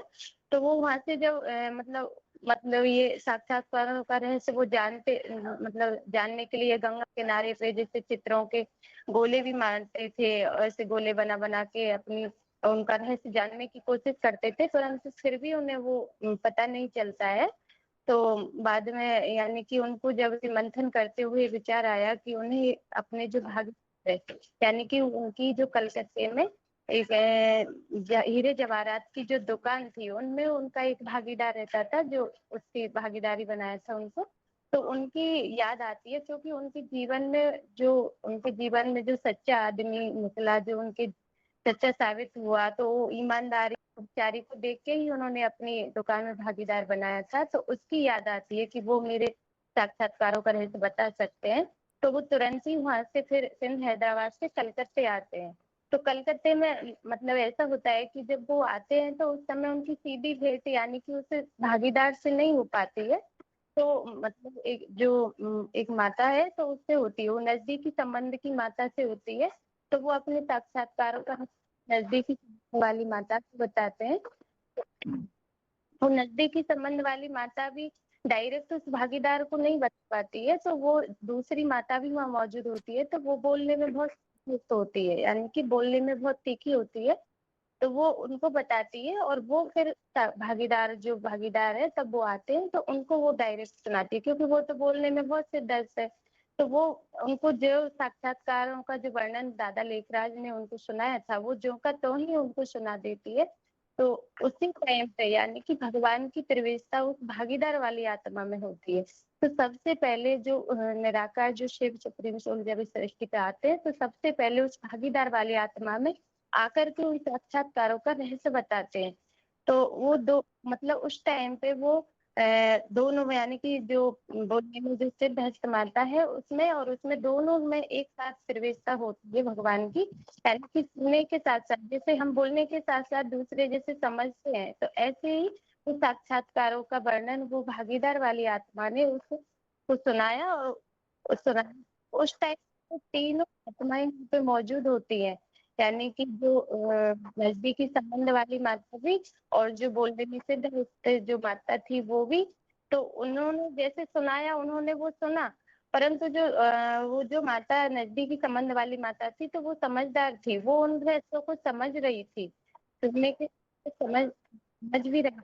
तो उन्होंने तो रहस्य का जो साक्षात्कारों का जो भागीदार ने बताया, भगवान ने उस भागीदार नहीं जैसे बताया कि वो तुरंत यानी कि समझ के फिर वो नजदीकी संबंध वाली माता के द्वारा उसकी दादा लेखराज की बुद्धि में वो बिल्कुल यानी कि निश्चय हो गया कि मेरा ही पार्ट आगे यानी कि कृष्ण बनने वाला हूँ मैं, और ये पुरानी दुनिया खत्म होने वाली है, नई दुनिया आने वाली है। तो इस तरह उसकी बुद्धि में निश्चय हो जाता है, तो उसको तो इस दुनिया से जैसे बैराग आ जाता है, तो वो फिर वहां से कलकत्ते से फिर से हैदराबाद चले जाते हैं और वहाँ सत्संग की शुरुआत करते हैं। यानी कि शुरू में उस सत्संग का नाम ओम मंडली रखते हैं, क्योंकि वो तीनों आत्माएं वहाँ मौजूद होती है। तो वो त्रिमूर्ति के रूप में वो छोटी जो एक नजदीकी संबंध वाली माता, और सिद्धहस्त जो बोलने में सिद्धहस्त माता, और वो भागीदार वाली आत्मा, ये तीनों ही ब्रह्मा विष्णु और शंकर के रूप में वहाँ मौजूद होती है। तो इन तीनों आत्माओं के द्वारा ही भगवान शुरुआत करते हैं इस ज्ञान यज्ञ की। तो फिर जब दादा लेखराज को सिंध हैदराबाद में सत्संग शुरू करते हैं, उससे पीछे पीछे फिर यानी कि वो तीनों आत्माएं भी चली जाती है, सत्संग की शुरुआत होती है। क्योंकि शुरू में ओम ओम की ध्वनि लगा के मतलब ध्यान में जाया करते थे, तो साक्षात्कार भी होते थे। ऐसे करके वहाँ पे यानी कि यज्ञ की शुरुआत होती है। फिर उसके बाद मतलब और कारण अकारण जो वो तीनों जो आत्माएं जो आदि की होती हैं, जो दोनों माताएं और जो भागीदार वाली आत्माएं, तो वो सन 42 तक वो तीनों आत्माएं कारण अकारण शरीर छोड़ देती है, यानी कि अब को छोड़ देती है। तो शुरू में जो भगवान की प्रवेशता होती है, तो वो तीनों आत्माओं में होती है, क्योंकि जो भागीदार वाली आत्मा है वो सन 42 में ही शरीर छोड़ देती है। उसके बाद वो दोनों माताओं में प्रवेशता होती है। फिर सन 46-47 तक वो दोनों माताएं भी शरीर छोड़ जाती है। तो उसके बाद जो फिर भगवान का कार्य तो अधूरा रह नहीं सकता। जब भगवान सृष्टि पे आते परिवर्तन करने के लिए, तो वो अपना कार्य पूरा करके ही जाएंगे। तो वो जब तीनों आत्माएं जब चली जाती है, तो भगवान को वो भागीदार जो दादा लेखराज है, तो उसका आधार लेना पड़ता है। तो फिर उसमें सन 47 के बाद उस दादा लेखराज में भगवान की प्रवेशता शुरू होती है। तो फिर वहां से वो दादा लेखराज यानी कि यज्ञ जो सत्संग है वो शुरू करते हैं, और फिर वो वहाँ सिंध हैदराबाद से सीधे कराची आ जाते हैं, और कराची से फिर भारत की ओर यानी भारत का परिवर्तन करने के लिए वो भारत की ओर आते हैं। तो माउंट आबू में आके वो यज्ञ की शुरुआत करते हैं। तो वहाँ ओम मंडली से बदल के उस यज्ञ का नाम पड़ जाता है, क्योंकि भगवान का ये है कि जब वो जिसमें प्रवेश करते हैं उसका नाम ब्रह्मा रखना पड़ता है। तो वहां से ही फिर वो रूप से जो दादा ले हैं उनका नाम विख्यात हो जाता है। तो उसके नाम पे ही फिर उसका नाम ब्रह्मा कुमारी ईश्वरीय विश्वविद्यालय ओम मंडली से बदल के ब्रह्मा कुमारी ईश्वरीय विश्वविद्यालय नाम पड़ जाता है। और फिर धीरे धीरे वहां फिर 50-51 में यानी कि जो मुरलियां जो भागीदार जो दादा लेखराज के द्वारा जो चली थी, जो वाणी भगवान ने सुनाई थी, उनको ही मुरलियां कहा गया। यानी मुरली यानी कि कोई जो बताया ना कि वो उसको जब ये निश्चय हो गया कि मैं कृष्ण बनने वाला हूँ, तो उसी की यादगार में यानी कि शास्त्रों में दिखाते हैं कि कृष्ण ने बांस की जो मतलब मुरली बजाई, तो उससे क्या है कि सभी आकर्षित होते थे उसकी मुरली से। तो वास्तव में वो कोई सुर मुरली की बात नहीं है, वो भगवान ने आके ऐसी, क्योंकि जो यज्ञ के आदि में जो शुरुआत हुई तो वो एक पिता का पार्ट था। उसके बाद ज्ञान का विजयारोपण हुआ, तो बाद में बच्चों की जो पालना होती है वो माँ के द्वारा होती है। तो वो ब्रह्मा यानी कि माँ के रूप में प्रत्यक्ष होती है, तो वो बड़ी माँ के रूप में फिर बच्चों की पालना करती है। तो वो माँ का पार्ट बजाया भगवान ने उसके द्वारा, ब्रह्मा के द्वारा। तो वो माँ की वाणी ऐसी मीठी वाणी होती है कि वो सभी की मन बुद्धि को मोड़ लेती है। तो उसी का नाम शास्त्रों में मुरली पड़ गया। फिर सन 50-51 से ये मुरली चलती रही। तो दादा लेखराज के द्वारा ये कार्य कि 1969 तक चला, क्योंकि फिर उनके बीच में ही एक उनकी सहयोग नहीं सकती, क्योंकि सारी जिम्मेवारी जो है वो दादा लेखराज के ऊपर आ गई यज्ञ की। तो उसकी सहयोगी एक आत्मा निकलती है, तो वो ओम राधे मम्मा की एक कन्या होती है, तो वो निकलती है। तो वो दोनों फिर वो उस यज्ञ को चलाते हैं। और फिर जब चलते चलते फिर 1965 में वो मम्मा भी शरीर छोड़ देती है, और फिर 1969 तक आते आते वो दादा लेखराज भी अपना शरीर छोड़ देते हैं। तो उसके बाद यानी कि इस यज्ञ को जो मुख्य संचालिका प्रकाश मणि दादी है वो संभालती है। फिर उसके बाद वो भी शरीर छोड़ देती है, तो उसके बाद दादी जानकी संभालती है। परंतु उन ब्राह्मण बच्चों ने ये समझा कि अभी जैसे ब्रह्मा बाबा और जब ओम राधे मम्मा चले जाते हैं तो ये सोचते हैं कि भगवान तो अभी ये ज्ञान सुना के चले गए, परंतु ऐसा नहीं है कि भगवान आए और वो अपना अधूरा कार्य छोड़ के चले जाएंगे। तो वो ये समझते हैं कि ये कार्यभार सारा हमें ही संभालना है, परंतु भगवान का कार्य तो अधूरा रह नहीं सकता। तो वो अपनी 3 मूर्तियों के द्वारा जो आदि वाली जो आत्माएं थी वो तीनों, क्योंकि इस ज्ञान की एक खासियत होती है कि जो ईश्वरीय ज्ञान जो एक बार कोई भी धारण कर लेता है, कोई भी ब्राह्मण आत्मा, तो वो पुरुषार्थ उनका खाली नहीं जाता, वो दूसरे जन्म में भी ऐड हो जाता है। तो वो तीनों यज्ञ की जो आत्माएं थी वो दोबारा से जन्म लेकर फिर से यज्ञ में आ जाती है। तो वो मतलब समय के अनुसार जैसे वो दादा लेखराज और ओम राधे मम्मा शरीर छोड़ते हैं तो तब तक वो ज्ञान यज्ञ में आ जाती है। तो जो भागीदार वाली आत्मा है वो तो जन्म लेती है कायंगल तालुका यानी कि उत्तर प्रदेश में जन्म लेती है, और जो बोलने में जो सिद्धहस्त माता है वो दिल्ली में जन्म लेती है, और जो माता नजदीकी संबंध वाली थी तो वो अहमदाबाद में जन्म लेती है। तो वो तीनों आत्माएं फिर यज्ञ में दोबारा से फिर ज्ञान यज्ञ में आ जाती है। और आने के बाद यानी कि हमें ये जानना है कि क्योंकि भगवान का कार्य तो अधूरा नहीं रह सकता, तो जो भगवान का एक पारधारी चला गया तो क्योंकि जैसे बोलते हैं ना कि जंगल है, ये सृष्टि रूपी एक जंगल ही समझो। तो जब कोई एक शेर चला जाता है तो जंगल में दूसरा शेर आ जाता है, तो ऐसे ही वो जब ब्रह्मा वाली आत्मा चली जाती है तो दोबारा से फिर वो ज्ञान की धार लगाने वो आत्मा दोबारा से यज्ञ में आ जाती है। क्योंकि ब्रह्मा के द्वारा मीठा पाठ चला, तो मीठा पाठ चलने की वजह से जो ब्राह्मण बच्चे थे तो उनमें आसुरी गुण पैदा हो गए। क्योंकि जब कोई त्याग से नहीं समझता है तो फिर भगवान को कड़क पाठ यानी कि कठोर पाठ बजाना पड़ता है। तो उसकी माँ के प्यार से बच्चे नहीं सुधरे तो फिर दोबारा से वही बाप आ जाता है और बाप के द्वारा कठोर पाठ बजाया तो वो बच्चे सुधारने के लिए वो दोबारा से ज्ञान यज्ञ में आती है आत्माएं। परंतु हम उनको पहचाने कैसे कि वही आत्माएं हैं जो मतलब हम ये कैसे पहचाने कि भगवान का पाठधारी आत्मा वो शंकर वाली आत्मा जो कहते हैं तो वो उत्तर प्रदेश में है, या कैसे पहचाने। तो उसके भी प्रूफ हम देख सकते हैं कि जैसे हमें ये जानना होगा कि जैसे भारत में मतलब भगवान को कहाँ आते हैं इस दुनिया में, ये संसार तो बहुत बड़ा है, तो हम बताएंगे कि भारत में भगवान आते हैं। क्योंकि जो भगवान वो तो एवर प्योर है, सदा पवित्र है, तो वो पवित्रता सदा एवर प्योर है, तो जो पवित्र देश होगा उसमें आएंगे। तो वास्तव में सारे देशों में से एक भारत देश ही ऐसा पवित्र देश है जिसमें पवित्रता को मान दिया जाता है, पवित्रता को महत्व दिया जाता है। क्योंकि भले ही भ्रष्टाचार सब जगह हो रहे हैं परंतु और देशों के मुकाबले भारत में कन्या माताओं की पवित्रता को महत्व दिया जाता है। और जैसे अगर हम चलो ये समझे कि भारत देश में भगवान आते हैं, और जैसे एक खासियत है कि भारत को अखंड भारत बोलते हैं, अविनाशी खंड बोलते हैं जिसका विनाश नहीं होता। तो ऐसे भगवान भी अविनाशी है तो वो अविनाशी ही देश में आते हैं। और यहाँ पे एक मातृ प्रधान देश भी है भारत, क्योंकि यहाँ पे सभी को शरण ली है।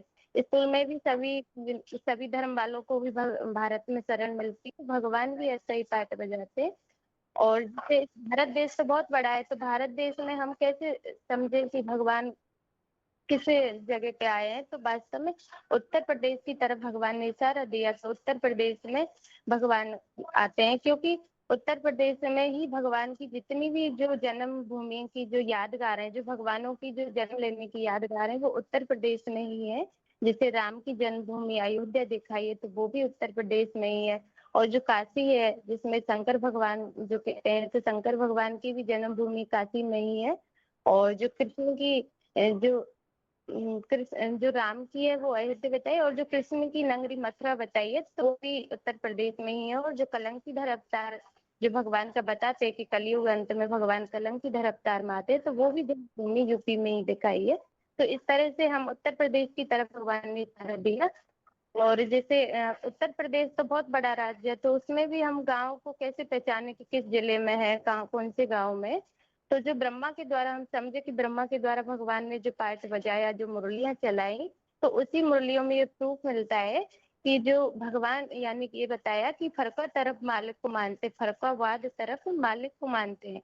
तो मालिक यानी कि इस सृष्टि का जो मालिक होगा वो तो साकार में ही होगा, तो कोई फरकावाद तरफ है, यानी कि वो मालिक के वाली जो आत्मा फरकावाद में ही होती है, तो वो फरकावाद जिले से होती है।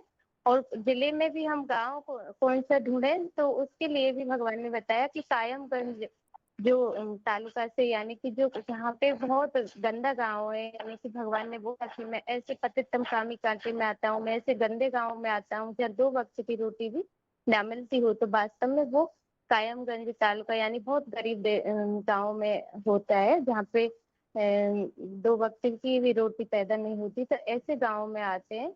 और जैसे अभी जो वर्तमान पार्ट जो चल रहा है, तो वो कौंपिल नगरी से चल रहा है, क्योंकि शास्त्रों में दिखाते हैं कि तो पांडव जब गुप्त पार्ट बजाते हैं तो उनको कंपिल नगरी का कंपिल नगर में वो शरण लेते हैं अपनी। तो वास्तव में पंडा यानी कि जो रास्ता बताने वाला, तो वो भगवान जो पंडा रूप में जो पार्ट बजा रहे हैं, यानी कि सबको हमें एक किनारे लगाने वाला, जो सबको एक सच्चा ठिकाना बताने वाला जो पार्ट बजा रहे हैं, तो वो आत्मा कंपिल नगर में अभी वर्तमान में वो पार्ट चल रहा है। तो हम इस तरीके से हम बता सकते हैं कि वो साकार तन कहाँ पे है, किस रूप में है, तो उसको हमें जानना है। क्योंकि भगवान अगर कोई क्या कहे कि ऐसे साधारण रूप में कैसे आ सकते हैं, तो वो गीता के रूप से भी हम बता सकते हैं। और अगर भगवान कोई सजे सजाए रूप में या कृष्ण राम के रूप में आ जाए, तो उसको तो हर कोई पहचान लेगा, और उसे तो पैसे वाले अपने घर में खरीद के ले जाएंगे, गरीबों को तो कोई जानने पहचानने का मौका भी नहीं मिलेगा। तो भगवान ने बोला है ब्रह्मा मुखवाणी से ही कि मैं तो गरीब नवाज हूँ, यानी कि भगवान तो गरीबों के लिए आते हैं, गरीब ही भगवान को ज्यादातर पहचानते हैं। तो इसलिए भगवान को, क्योंकि भगवान की पहचान भी एक परीक्षा है, तो अगर उसको हर कोई ऐसे पहचान लेगा, तो फिर सतयुग में जो नंबरवार सबकी एक क्रम बनेगा, तो वो कैसे बनेगा। तो भगवान को पहचानने, जो भगवान को नंबरवार पहचानते हैं, उसी तरह से हम अपना अपना पुरुषार्थ करते हैं, ऐसे हम बता सकते हैं। दीदी ठीक बताया क्या? हाँ माता जी, ठीक है माता जी। ओम शांति। हाँ वो दीदी मैं, हाँ जी, हेलो, हाँ हाँ बताइए। वो दीदी मैंने उस लिए हाथ उठाया था कि एक जो अभी जो कल परसों वो क्लास चली थी ना, उसमें आपने ये पूछा था ना, वो यानी कि भक्ति मार्ग की जो सारी बातें हैं ऋषिभिर वो एक बहुधा पे वेदम। लागू होती हैं। हम्म। हाँ, तो वो हाँ हाँ, समझ में नहीं आया था कि क्लियर बताना है। क्या बताना है ये नहीं समझ आया, ये कह रहे हैं ना। हाँ हाँ, मतलब मुझे क्या ढूंढना है, ऐसे क्लियर वो बुद्धि में ये बैठा नहीं था। बताया था कि मतलब एक ही व्यक्तित्व के लिए ही भक्ति मार्ग में सारी महिमा है, ऐसे श्लोक में बताया है ना। अच्छा तो तो हाँ ये फिर, ऐसे भक्ति अच्छा मार्ग के ढूंढ, प्रूफ हमें ढूंढने हैं। मुरलियों में भी बाबा कई कई भक्ति की बातें बताते हैं ना। तो एक ही व्यक्ति की सारी महिमा है, ऐसे भक्ति मार्ग में कौन से उल्लेख हमें मिलते हैं। अच्छा वो कैसे जैसे ढूंढेंगे हम? श्लोक में यही तो, जैसे मुरलियों में आता है, या तो भक्ति मार्ग में भी कुछ कुछ बातों की जानकारी होती है कईयों को, तो मुरलियों से टैली करके देखना पड़ेगा मुरलियों में उन बातों को बाबा ने बताया है या नहीं। कई बार शास्त्रों में भूसा की बातें भी होती है, तो मुरलियों में कहीं ना कहीं क्लैरिफिकेशन तो मिलेगा ही। जैसे बाबा का थीसिस है, उसमें भी बहुत सी भक्ति की बातें बताई हुई है। तो ये सब पहले टैली करके फिर बताना होगा कि जैसे जो श्लोक के संबंधित पॉइंट लिए थे ना, दाता एक राम भिखारी सारी दुनिया, अच्युतम केशवम राम नारायणम, ये सारे एक पर ही नाम मिलते हैं। ऐसे कविताओं के लिए जो वो कविता ली थी हिमगिरी के उत्तुंग शिखर पर, तो ऐसे हर जगह पे एक ही व्यक्ति के लिए हनुमान चालीसा में बताया, चारों युग प्रताप तुम्हारा है प्रसिद्ध जगत उजियारा। तो एक ही व्यक्तित्व के लिए सारी बातें दिखने में आ रही ना। तो ऐसे भक्ति हाँ मार्ग में तो क्या ऐसे उल्लेख तो मिलते हैं। हम्म। भक्ति मार्ग जो भी आरतियां हैं, कहानी, जो भी शास्त्रों की जो ज्यादातर बातें हैं वो तो हाँ, सारी एक पे लेकिन ही तो वो लागू लेना, होती है। हाँ लेकिन हमें प्रमाण बताना पड़ेगा ना किस तरह से। तो ठीक है थोड़ा दीदी। मुरलियों एक में ऐसी माता और है बातें अगर मिलती है अभी दीदी, एक माता और है, वो सर्वव्यापी के बारे में बता सकती है? वो बोलना चाह रही, मतलब कई ठीक वो है, जुड़ती है सुबह, इसलिए ठीक है। वो क्या है रोल नंबर? ललित हम्म 13,610 ललित मंत्र। वो कुछ बताएंगे सर्वव्यापी के बारे में? और बताओ ना। अभी नहीं बता रहे हैं दीदी वो। ठीक है। ठीक है दीदी। आगे आगे फोन अनम्यूट किए जा रहे हैं, तो सर्वव्यापी के बारे में शुरुआत से। अभी समय वैसे ज्यादा हो गया है, इसीलिए जिनका भी फोन अनम्यूट होगा विस्तार नहीं कीजिए, मेन मेन टॉपिक बताइए। फोन अनम्यूट किया है, रोल नंबर बताइए माता जी। 24,568। हाँ ओम जी, शांति। ओम हाँ। शांति। तो सर्वव्यापी कह रहे हैं कि भक्ति मार्ग वाले को समझाने के लिए, वो बताओ दीदी। हाँ जी। भक्ति मार्ग वालों को समझाने के लिए, हाँ, बता दीजिए। हाँ जी। तो हमको दूसरे को समझाने के पहले तो ये कहना है कि आप किसको मानते हैं भगवान, तो वो बताएंगे जो भी हो उसको मानते हो। तो हमें बताना है कि उच्चते उच्च शिव, शिव सुप्रीम सोल, जो निराकार, निर्विकार, निरहंकारी होते हैं, उसके अजन्मा। भगवान की व्याख्या पहले समझनी पड़ेगी, तो भगवान किसे कहा जाए। तो दुनिया में तो सब देवी देवता है, सबको ही भगवान ही मानते हैं, लेकिन भगवान तो एक है, तो वो सबसे उच्च ते उच्च है। तो इस दुनिया में जब जब धर्म की अति ग्लानि होती है, तब तब भगवान ने गीता में बोला है ना कि तब तब मैं आता हूँ। तो वो अभी ये समय है कि जय अभी सब धर्म अभी इस दुनिया में मौजूद है। तो अब सब धर्मों में पाखंडिता, तमो प्रधानता आ गई है। तो भगवान का वायदा के अनुसार भगवान अब आ गए हैं। तो भगवान को पहले भगवान की व्याख्या समझनी पड़ेगी कि भगवान अजन्मा अभोक्ता है, उसके ऊपर ही कोई सत्ता नहीं होती, उसके नहीं गुरु है न माता पिता है। तो वो है शिव। तो शिव है वो शिव, लेकिन शिव तो निराकार बिंदी है। वो जैसे हमारी आत्मा, आत्मा निराकार निराकार है, वैसे हमारा पिता तो शिव, तो वो निराकार है। लेकिन उसको इस सबको ज्ञान देकर सबको दुनिया को परिवर्तन करने के लिए, ये दुनिया को सतयुगी स्वर्ग बनाने के लिए उसको ज्ञान सुनाना पड़ता है। तो जैसे आकाशवाणी करे तो कोई मानेगा ही नहीं, तो फिर उसको शरीर में आकर, तो वो है आत्मा शंकर।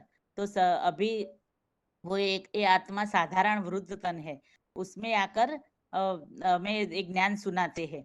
तो ये सत्य ज्ञान है, जो कहा है ना कि भगवान आकर सचखंड की स्थापना करते हैं। तो भक्ति मार्ग में तो शंकर की मूर्ति बताते हैं, उसके मस्तिष्क में बीच में तीसरा नेत्र दिखाते हैं। तो वो नेत्र कौन सा है? तो वो नेत्र है शिव नेत्र कहा जाता है। वो ज्ञान का जब तीसरा नेत्र मिलता है उस आत्मा को, तो वो आत्मा के इस दुनिया में इस सबसे उच्च से उच्च, वो उसको कहते हैं ना भक्ति मार्ग में काम विकार को भस्म किया, कामदेव को भस्म किया। तो वो आत्मा ही सबसे पहले नंबर जाती है। और भगवान परमात्मा शिव जब आते हैं तो 3 मूर्तियों की स्थापना साथ आते हैं, ब्रह्मा, विष्णु और शंकर। तो पहले ब्रह्मा के द्वारा ब्राह्मण धर्म की स्थापना करते हैं, फिर शंकर के द्वारा आसुरी दुनिया का विनाश कराते हैं, और फिर विष्णु के द्वारा नई दुनिया की पालना कराते हैं। तो वो शंकर तो सबसे उच्च से उच्च क्यों उसको कहा? क्योंकि शिव का नाम शंकर के साथ ही जोड़ा जाता है। भक्ति मार्ग में कहते हैं ना शिव शंकर भोलेनाथ, तो कोई ऐसे तो नहीं कहता कि ब्रह्मा शिव, विष्णु शिव या कोई भी देवी देवता के साथ शंकर का नाम, शिव का नाम नहीं जोड़ते, लेकिन शंकर के साथ शिव का नाम जोड़ते हैं। तो वैसे साबित होता है ये ऊंच ते ऊंच है भगवान। वो आकर के हमें एक ज्ञान सुनाकर हमें भी तीसरा नेत्र, ज्ञान का तीसरा नेत्र देते हैं। तो इससे हमको पहले हम जन्म लेते लेते हम स्वयं को भूल गए थे कि हम कौन है। तो हम जब हम किसी को पूछते हैं तो कोई अपनी डिग्री बताता है, कोई अपना नाम बताता है, कोई को कुछ बताता है, लेकिन वास्तव में भगवान ने हमको बताया तुम आत्मा हो। और जैसे तुम्हारा स्वरूप आत्मा ज्योतिर्मय बिंदु स्वरूप है, वैसे मेरा स्वरूप भी ज्योतिर्मय बिंदु स्वरूप है। लेकिन मैं इस तन में ये जो शंकर का तन है मुकर्रर रथ, उसमें आकर जो ज्ञान सुनाता हूँ, उसके द्वारा तुम आत्माएं पति से पावन बनती हो। इसीलिए भक्ति मार्ग में कहते हैं न कि पति है पतित पावन सीताराम आकर हमें पावन बनाओ। तो इसके अनुसार भगवान अब इस दुनिया में आ गए हैं। और भक्ति मार्ग में तो भगवान को सर्वव्यापी बता दिया है, लेकिन सब लोग दुनिया में सर्वव्यापी है, लेकिन भगवान सर्वव्यापी नहीं है। तो कैसे? क्योंकि सर्वव्यापी अगर भगवान होते तो सब में कोई ऐसा कोई खून खराबा, कोई गंदा काम कोई करते ही नहीं। तो भगवान ऐसे थोड़ा काम करते हैं। तो इसीलिए साबित होता है कि भगवान एक ही है। फिर भगवान को कण कण में कह दिया, तो कण कण में भी भगवान नहीं है। भगवान की शक्ति व्याप्त है कण कण में, और भगवान की याद है वो व्याप्त है। फिर भगवान को क्या बोला, भगवान को कच्छ मच्छ अवतार सब में बता देते हैं भक्ति मार्ग में। तो भगवान को ऐसे थोड़ी पशुओं के अवतार होते हैं, तो पशु आकर थोड़ी ज्ञान हमें सुनाते हैं। हमें तो मनुष्य जब कलयुग के अंत में बंदर बुद्धि बन जाते हैं, 5 विकारों ग्रस्त रावण राज्य का स्थापन हो जाता है, तब भगवान आते हैं राम राज्य की स्थापना के लिए। तो अभी ये समय चल रहा है। तो अभी ये संगम का समय है। तो कलयुग का अंत होने वाला है और सतयुग का आरंभ होने वाला है। तो बीच में भगवान आते हैं। और जो पहले तो भगवान ने सब धर्म पिताओं को भेजा, लेकिन ये धर्म पिताओं से थोड़ा कुछ सृष्टि समाई थमी, लेकिन वो जैसे घर अपना पुराना हो जाता है ना, तो थोड़ा पुराना होता है तो हम मरम्मत कर लेते हैं। और ज्यादा पुराना है एकदम होता है तो जड़ जड़ीबूत करना पड़ता है, और फिर नए से शुरुआत करनी पड़ती है। तो वैसे भगवान ही इस सृष्टि एक रंगमंच है, और ये सृष्टि है वो पुरानी तमो प्रधान हो गई है। तो भगवान ने अब कर नई दुनिया की स्थापना के लिए ये भगवान अभी ज्ञान सुना रहे हैं। तो भगवान स्वयं आकर आदि सनातन देवी देवता धर्म की स्थापना करते हैं। और हम आत्माओं को वो कब्र दाखिल हुई है ना, हम आत्माएं तो कहते तो उसको जगाते हैं। फिर बहुत कुछ है लेकिन एकदम याद ठीक नहीं है आ रहा है। मतलब हाँ, ओम आगे शांति। अगला फोन अनम्यूट है। ओम शांति। हाँ जी, आप ओम शांति। आपको म्यूट करती हूँ अभी। आपका हमेशा हो जाता है ना अनम्यूट, थोड़ा रुकिए। जिनका बिल्कुल नहीं हुआ उनको करती हूँ, ठीक है। आगे अगला फोन और एक अनम्यूट किया है।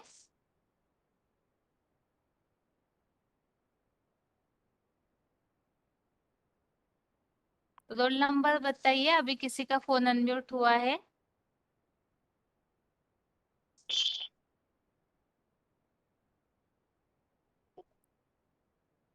रोल नंबर बताइए जिनका भी फोन अनम्यूट हुआ है।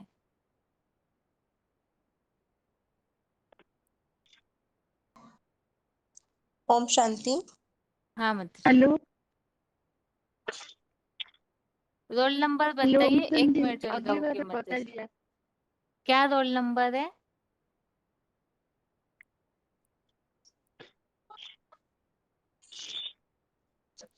हेलो ओम शांति। अगली बार हाँ बता दिया। जी, रोल नंबर बताइए आप अपना। बता दिया। रोल नंबर बताइए। क्या? 1537। 1537। ठीक है मतलब। हाँ और एक फोन अनम्यूट है जो डायल नंबर से जुड़े हैं, रोल नंबर बताइए।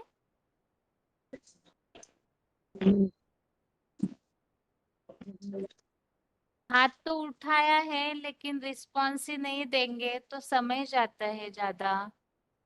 जलगांव के माता जी आप बताइए।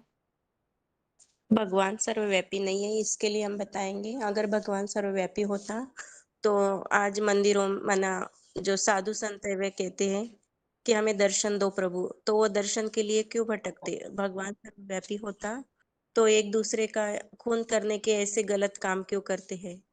सारे ही गलत काम कर रहे हैं। माना जो मनुष्य गलत काम कर रहे हैं ऐसे गलत काम होते ही नहीं।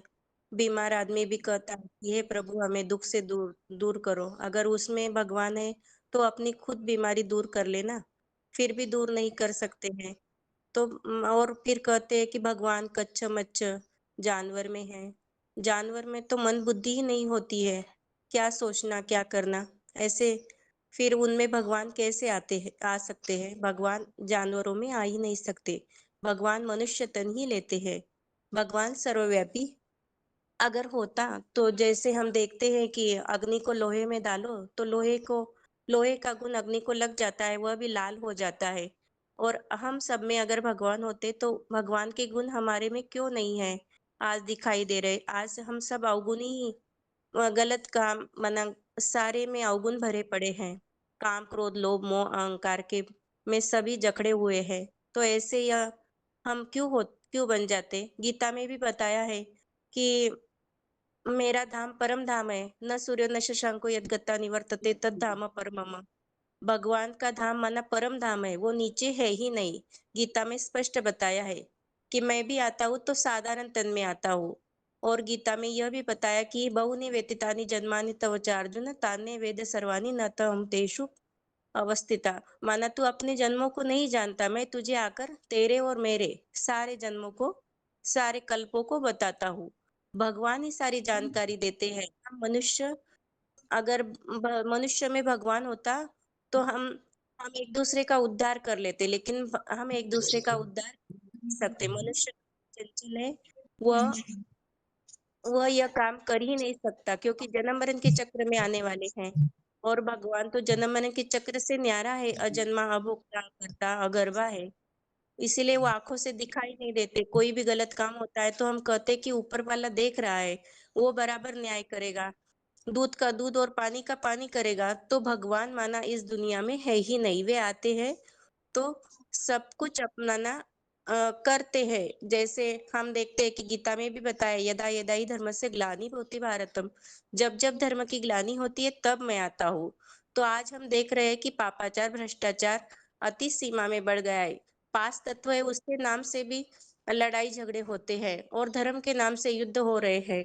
वो कहते मेरा धर्म श्रेष्ठ है, यह कहते मेरा धर्म श्रेष्ठ है। ऐसे धर्म श्रेष्ठ होते तो ऐसे भगवान ने हमें सिखाया क्या कि मैं मुझे ऊंचा दिखाइए। भगवान ने तो कभी लड़ाई झगड़ा अपने आपस में नहीं किया, तो हम क्यों ऐसे लड़ाई झगड़ा कर रहे हैं। माना सारे गलत काम हो रहे हैं तो भगवान इस दुनिया में नहीं है अभी। उस जब पापाचार भ्रष्टाचार बढ़ जाता है तभी परमात्मा इस धरा पर आकर हम बच्चों का उद्धार करते हैं और हमें ज्ञान से अपनाते हैं। माना भगवान माना ज्ञान, ज्ञान माना समझ सच्चाई सत्यता की जानकारी। तो गीता में बोलते हैं कि माना व्यास प्रसादात वे व्यासत प्रसादात की व्यास की प्रसन्नता से यह गीता ज्ञान आया। तो ऐसे गीता ज्ञान के जो प्रणेता है कपिल मुनि, सांख्य शास्त्र के प्रणेता कपिल मुनि, वे भी उन्हें भी सांख्य शास्त्र का प्रणेता माना व्याख्या सहित यह ज्ञान सारा हमें समझाते हैं। तो भगवान इस सृष्टि पर अभी आते हैं जब पापाचार भ्रष्टाचार इति हो जाता है, तो वो आने का समय अभी का है। और बताना है दीदी आगे? नहीं माता जी ठीक है। ओम शांति। आगे अगला फोन अनम्यूट है। ओम शांति दीदी। ओम शांति। दीदी रोल नंबर नहीं है, भट्टी ने हाँ किया जी। था बताइए। जी जगह की आदि में जो बताऊंगी, जो मालूम था वही बताऊंगी और तो कुछ सर्वव्यापी का टॉपिक अगर आप समझा सकते हैं तो बताइए। भगवान सर्वव्यापी नहीं है। जी सर्वव्यापी का समय इतना मालूम नहीं था। जो यज्ञ जो आदि त्रिमूर्ति वही बारे में अब बताना चाहिए। बेसिक में चले हैं ना, जी तो बताइए जो जितना पता है आपको वही बात बताइए। जी जी जी भगवान का जो वो जो अलौकिक कार्य शुरुआत होने से पहले पहले शुरुआत हुआ था एक साक्षात्कार से। ये साक्षात्कार जो हुआ था ये जो आदमी को हुआ था वो सिंध हैदराबाद का एक जोहरी व्यापारी था। तो पहले जो साक्षात्कार हुआ था तो साक्षात्कार के बारे में उनको कोई पता नहीं चला। जिस साक्षात्कार हुआ था जो विनाश का साक्षात्कार हुआ था, स्वर्ग दुनिया का साक्षात्कार हुआ था, कृष्ण बच्चा का साक्षात्कार हुआ था, फिर ये सफेद ब्रह्मा का साक्षात्कार था। तो ये साक्षात्कार क्यों उनको हुआ, कैसे हुआ, कौन किया था, उसके बारे में उनको कोई पता नहीं चलता। तो भक्ति मार्ग का ये तो बहुत जस्ती भक्ति किया था। तो भक्ति मार्ग में भी वो जो उनका नाम जो लड़की का नाम दाता लेखराज 12 गुरु किया था। तो इस साक्षात्कार का जानकारी के लिए, उसका रहस्य जानकारी के लिए वो गुरु के पास जाती हूँ और गुरुओं को पूछा कि क्यों ये साक्षात्कार मेरे को हुआ, इनका पीछे रहस्य क्या है।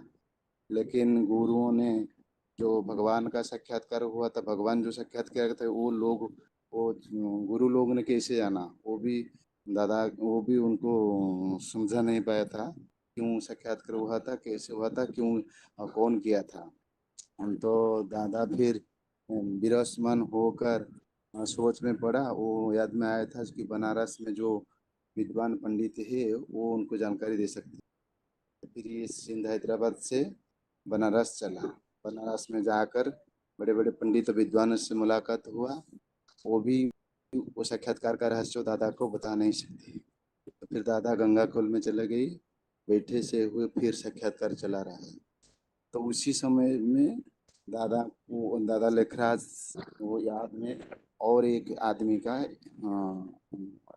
और एक आदमी याद में आई थी। जो दादा का जो जौहरी व्यापारी चला था कलकत्ता में, वही कलकत्ता दुकान में वो जो आदमी जिसका नाम लड़की का नाम था सेवकराम, वो इसी दादा की दुकान से सेल्समैन था। फिर सेल्समैन के बाद उनका जो बहुत सारी गुण दादा को इम्प्रेस किया था। दादा ने कुछ समय के बाद उनको भागीदार बनाया था। वही भागीदार कुछ समय से दादा की जो भक्ति मार्ग में जो कुछ समझने का हिंड्रेंस आया था, उसी हिंड्रेंस को वही भागीदार भक्ति मार्ग से खुलासा किया था। तो जो गंगा कुल में याद में आई था, भागीदार का याद में आया था। तो दादा मन में सोचा था वो भागीदार मुझे बता सकते हैं साक्षात्कार के बारे में। तो दादा सीधे ठीक है, आप रुकिएगा यहाँ तक कि जी अगली बार बता दीजिएगा फिर से। आगे जी फोन अनम्यूट है, बताइए माता जी। 24184 दीदी। हाँ, सर्वव्यापी का टॉपिक माता जी। हाँ हाँ, तो भगवान सर्वव्यापी नहीं है, पहला प्रूफ हम समझ रहे हैं। सर्वव्यापी होने के प्रमाण मिलते हैं। वो पहला प्रूफ भगवान गीता में आए हुए उल्लेख की भगवान दिव्य जन्म लेते हैं। तो भगवान यदि अणु अणु में कण कण में वास करते हैं, जरे जरे में वास होता है, तो भगवान तू ही भगवान, मैं ही भगवान, ये तो भक्ति मार्ग वालों को कहा होता है। तो फिर भगवान तो इसी दुनिया में होना चाहिए। लेकिन भगवान गीता में श्लोक है, तो फिर जैसे चौथे अध्याय में 6 इसी श्लोक में उल्लेख आया है, संभवामी आत्मा माया। और भगवान अज अर्थात अजन्मा है। वो अपनी प्रकृति को आधीन करके अपनी आत्मा शक्ति से जन्म लेते हैं। तो जन्म लेते, दिव्य जन्म लेते हैं। इसका मतलब भगवान पहले से इस सृष्टि पर मौजूद नहीं है। गीता का 4/7 4/8 भगवान श्लोक में भगवान पहले से इस सृष्टि पर मौजूद श्लोक इस सॉरी दीदी, इन श्लोकों में भी आए हैं। भक्ति मार्ग में बहुत प्रसिद्ध है ये श्लोक। यदा यदा ही धर्मस्य ग्लानिर्भवति भारत और पवित्रानाया साधूनाम। तो इन दोनों श्लोक में भी इस बात का उल्लेख है कि मैं इस सृष्टि पर आता हूँ इसका मतलब इस सृष्टि पर पहले से मौजूद नहीं है। आकर के इस सृष्टि परिवर्तन में बिना दुष्टों को विनाश करते हैं, धर्म की संपूर्ण स्थापना के लिए आता हूँ, ऐसे उल्लेख है। इससे भी बात स्पष्ट है कि पहले से व्यापी नहीं है। दिव्य जन्म का जो और एक श्लोक है, जैसे 90 अध्याय 4th अध्याय के 9th श्लोक 10th का 2nd श्लोक, इसमें जो बात आई है दिव्य जन्म की, जन्म कर्म क्षमे दिव्यम, और 10वें अध्याय के 2रे श्लोक में बात आई है, न मे विस्तर गुनाः प्रभव न महर्षयः, मेरे प्रकष्ट जन्म को कोई नहीं जानता है। और 4थे अध्याय के 9वें श्लोक में बात आई है, मेरे जन्म भी दिव्य है और कर्म भी दिव्य है। तो ये बात स्पष्ट है कि भगवान पहले से इस सृष्टि पर नहीं है, तभी दिव्य जन्म लेते हैं। और दिव्य जन्म कैसे होते हैं कि उसके लिए 90वें अध्याय का 11वें श्लोक में बात आई है, मनुष्य तन का आश्रित लेता हूँ, मानुषिम तनुमाश्रितिम, अर्थात कोई साधारण तन का मनुष्य तन का आधार लेते हैं, जिसे कोई भी नहीं जानते हैं, जो मूढ़मती है वो नहीं जानते हैं। ऐसा उल्लेख आई। भगवान सर्वव्यापी है तो सभी इस बात को भक्ति मार्ग में लोग, यदि भगवान भक्ति मार्ग लोग मानते हैं कि भगवान कण कण में है, सब में है, मतलब मनुष्यों में भी, तो जब सब जगह है तो भगवान ने गीता में क्यों बताई कि जो मूर्ख लोग हैं तो वो मुझे नहीं जान पाते। मैं साधारण तन का आधार लेता हूँ तो मुझ प्राणियों के माहेश्वर जानते नहीं तो अवज्ञा करते हैं। अब मनुष्य तन का आधार लेते हैं तो कैसे लेते हैं, इसका उल्लेख भी आया है।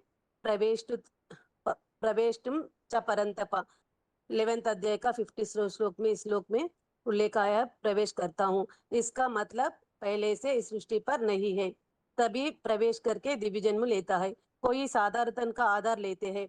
अब अनेक मनुष्यों का आधार लिया है तो ये नहीं कहा साधारण तन का आधार लेता हूँ, तो कोई एक है जिसका आधार लेकर भगवान सृष्टि परिवर्तन का कार्य करते हैं। इसका मतलब है सारे गीता के प्रमाणों के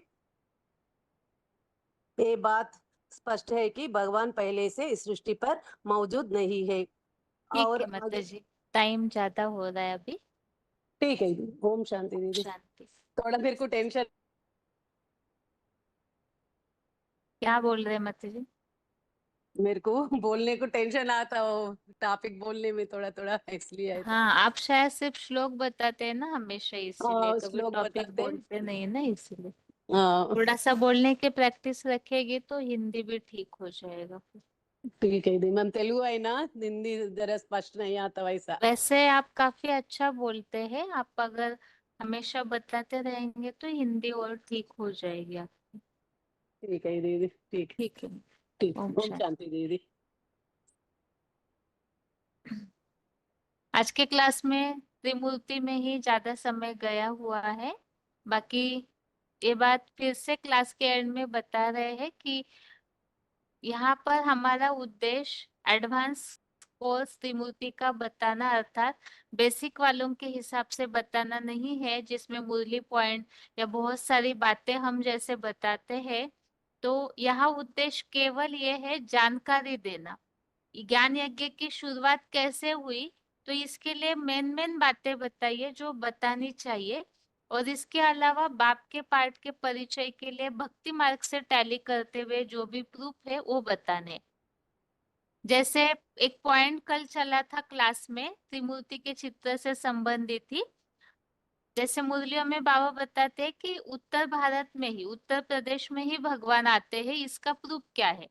भारत में भी उत्तर प्रदेश राज्य, तो उत्तर प्रदेश में ही भगवान का कार्य, जब कलयुगांत में भगवान आते हैं तो इसका प्रमाण यही है कि भक्ति मार्ग में शुरू से ही प्राचीन समय से ही भक्ति मार्ग में भी ये सारी तीर्थ भूमियां मानी गई है। जैसे अयोध्या में राम की जन्मभूमि, मथुरा वृंदावन में कृष्ण को दिखाया जाता है, काशी बनारस में शंकर की नगरी मानी जाती है। तो भगवान के रूप में जिन्हें भी माना गया है उनके सबके जन्म और कर्म भूमि जो है उत्तर प्रदेश में दिखाई है।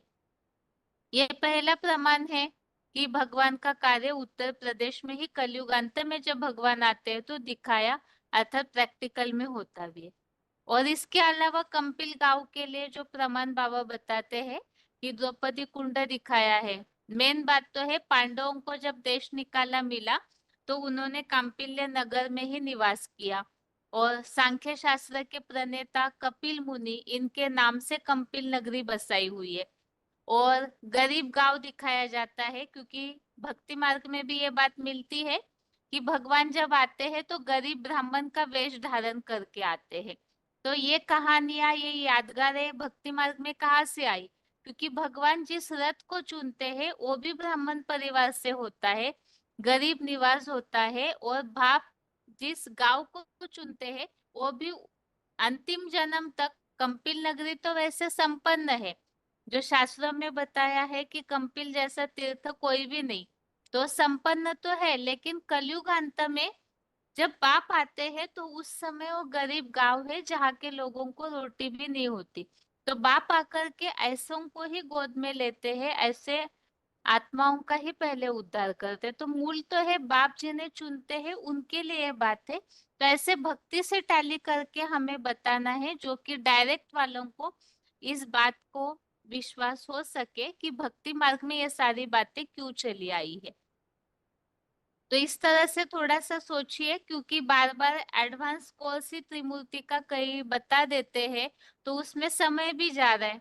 अनूठ योजना में जो त्रिमूर्ति कोर्स है, अगर आप उसे ओरली रीड करते हैं तो 5 या 7 मिनट में पूरा टॉपिक पढ़ के हो जाएगा। अभी यहाँ देश काल के हिसाब से जो एडवांस नॉलेज का त्रिमूर्ति कोर्स है, इसमें से कुछ कुछ टॉपिक लिए हुए बाप की पहचान के हिसाब से, ताकि हम सटीक परिचय दे सके। तो इसीलिए ही उसी हिसाब से तैयारी कीजिए। आदि की कहानी बहुत विस्तार से बताना है कोई जरूरी नहीं है, क्योंकि हमें तो केवल एक जानकारी के तौर पे बताना है। मूल उद्देश्य तो यह है बाप का पार्ट किस तरह से शंकर के रूप में जो चल रहा है वो कौन है। अभी आज के लिए गीता क्लास यहाँ तक ही। ओम शांति।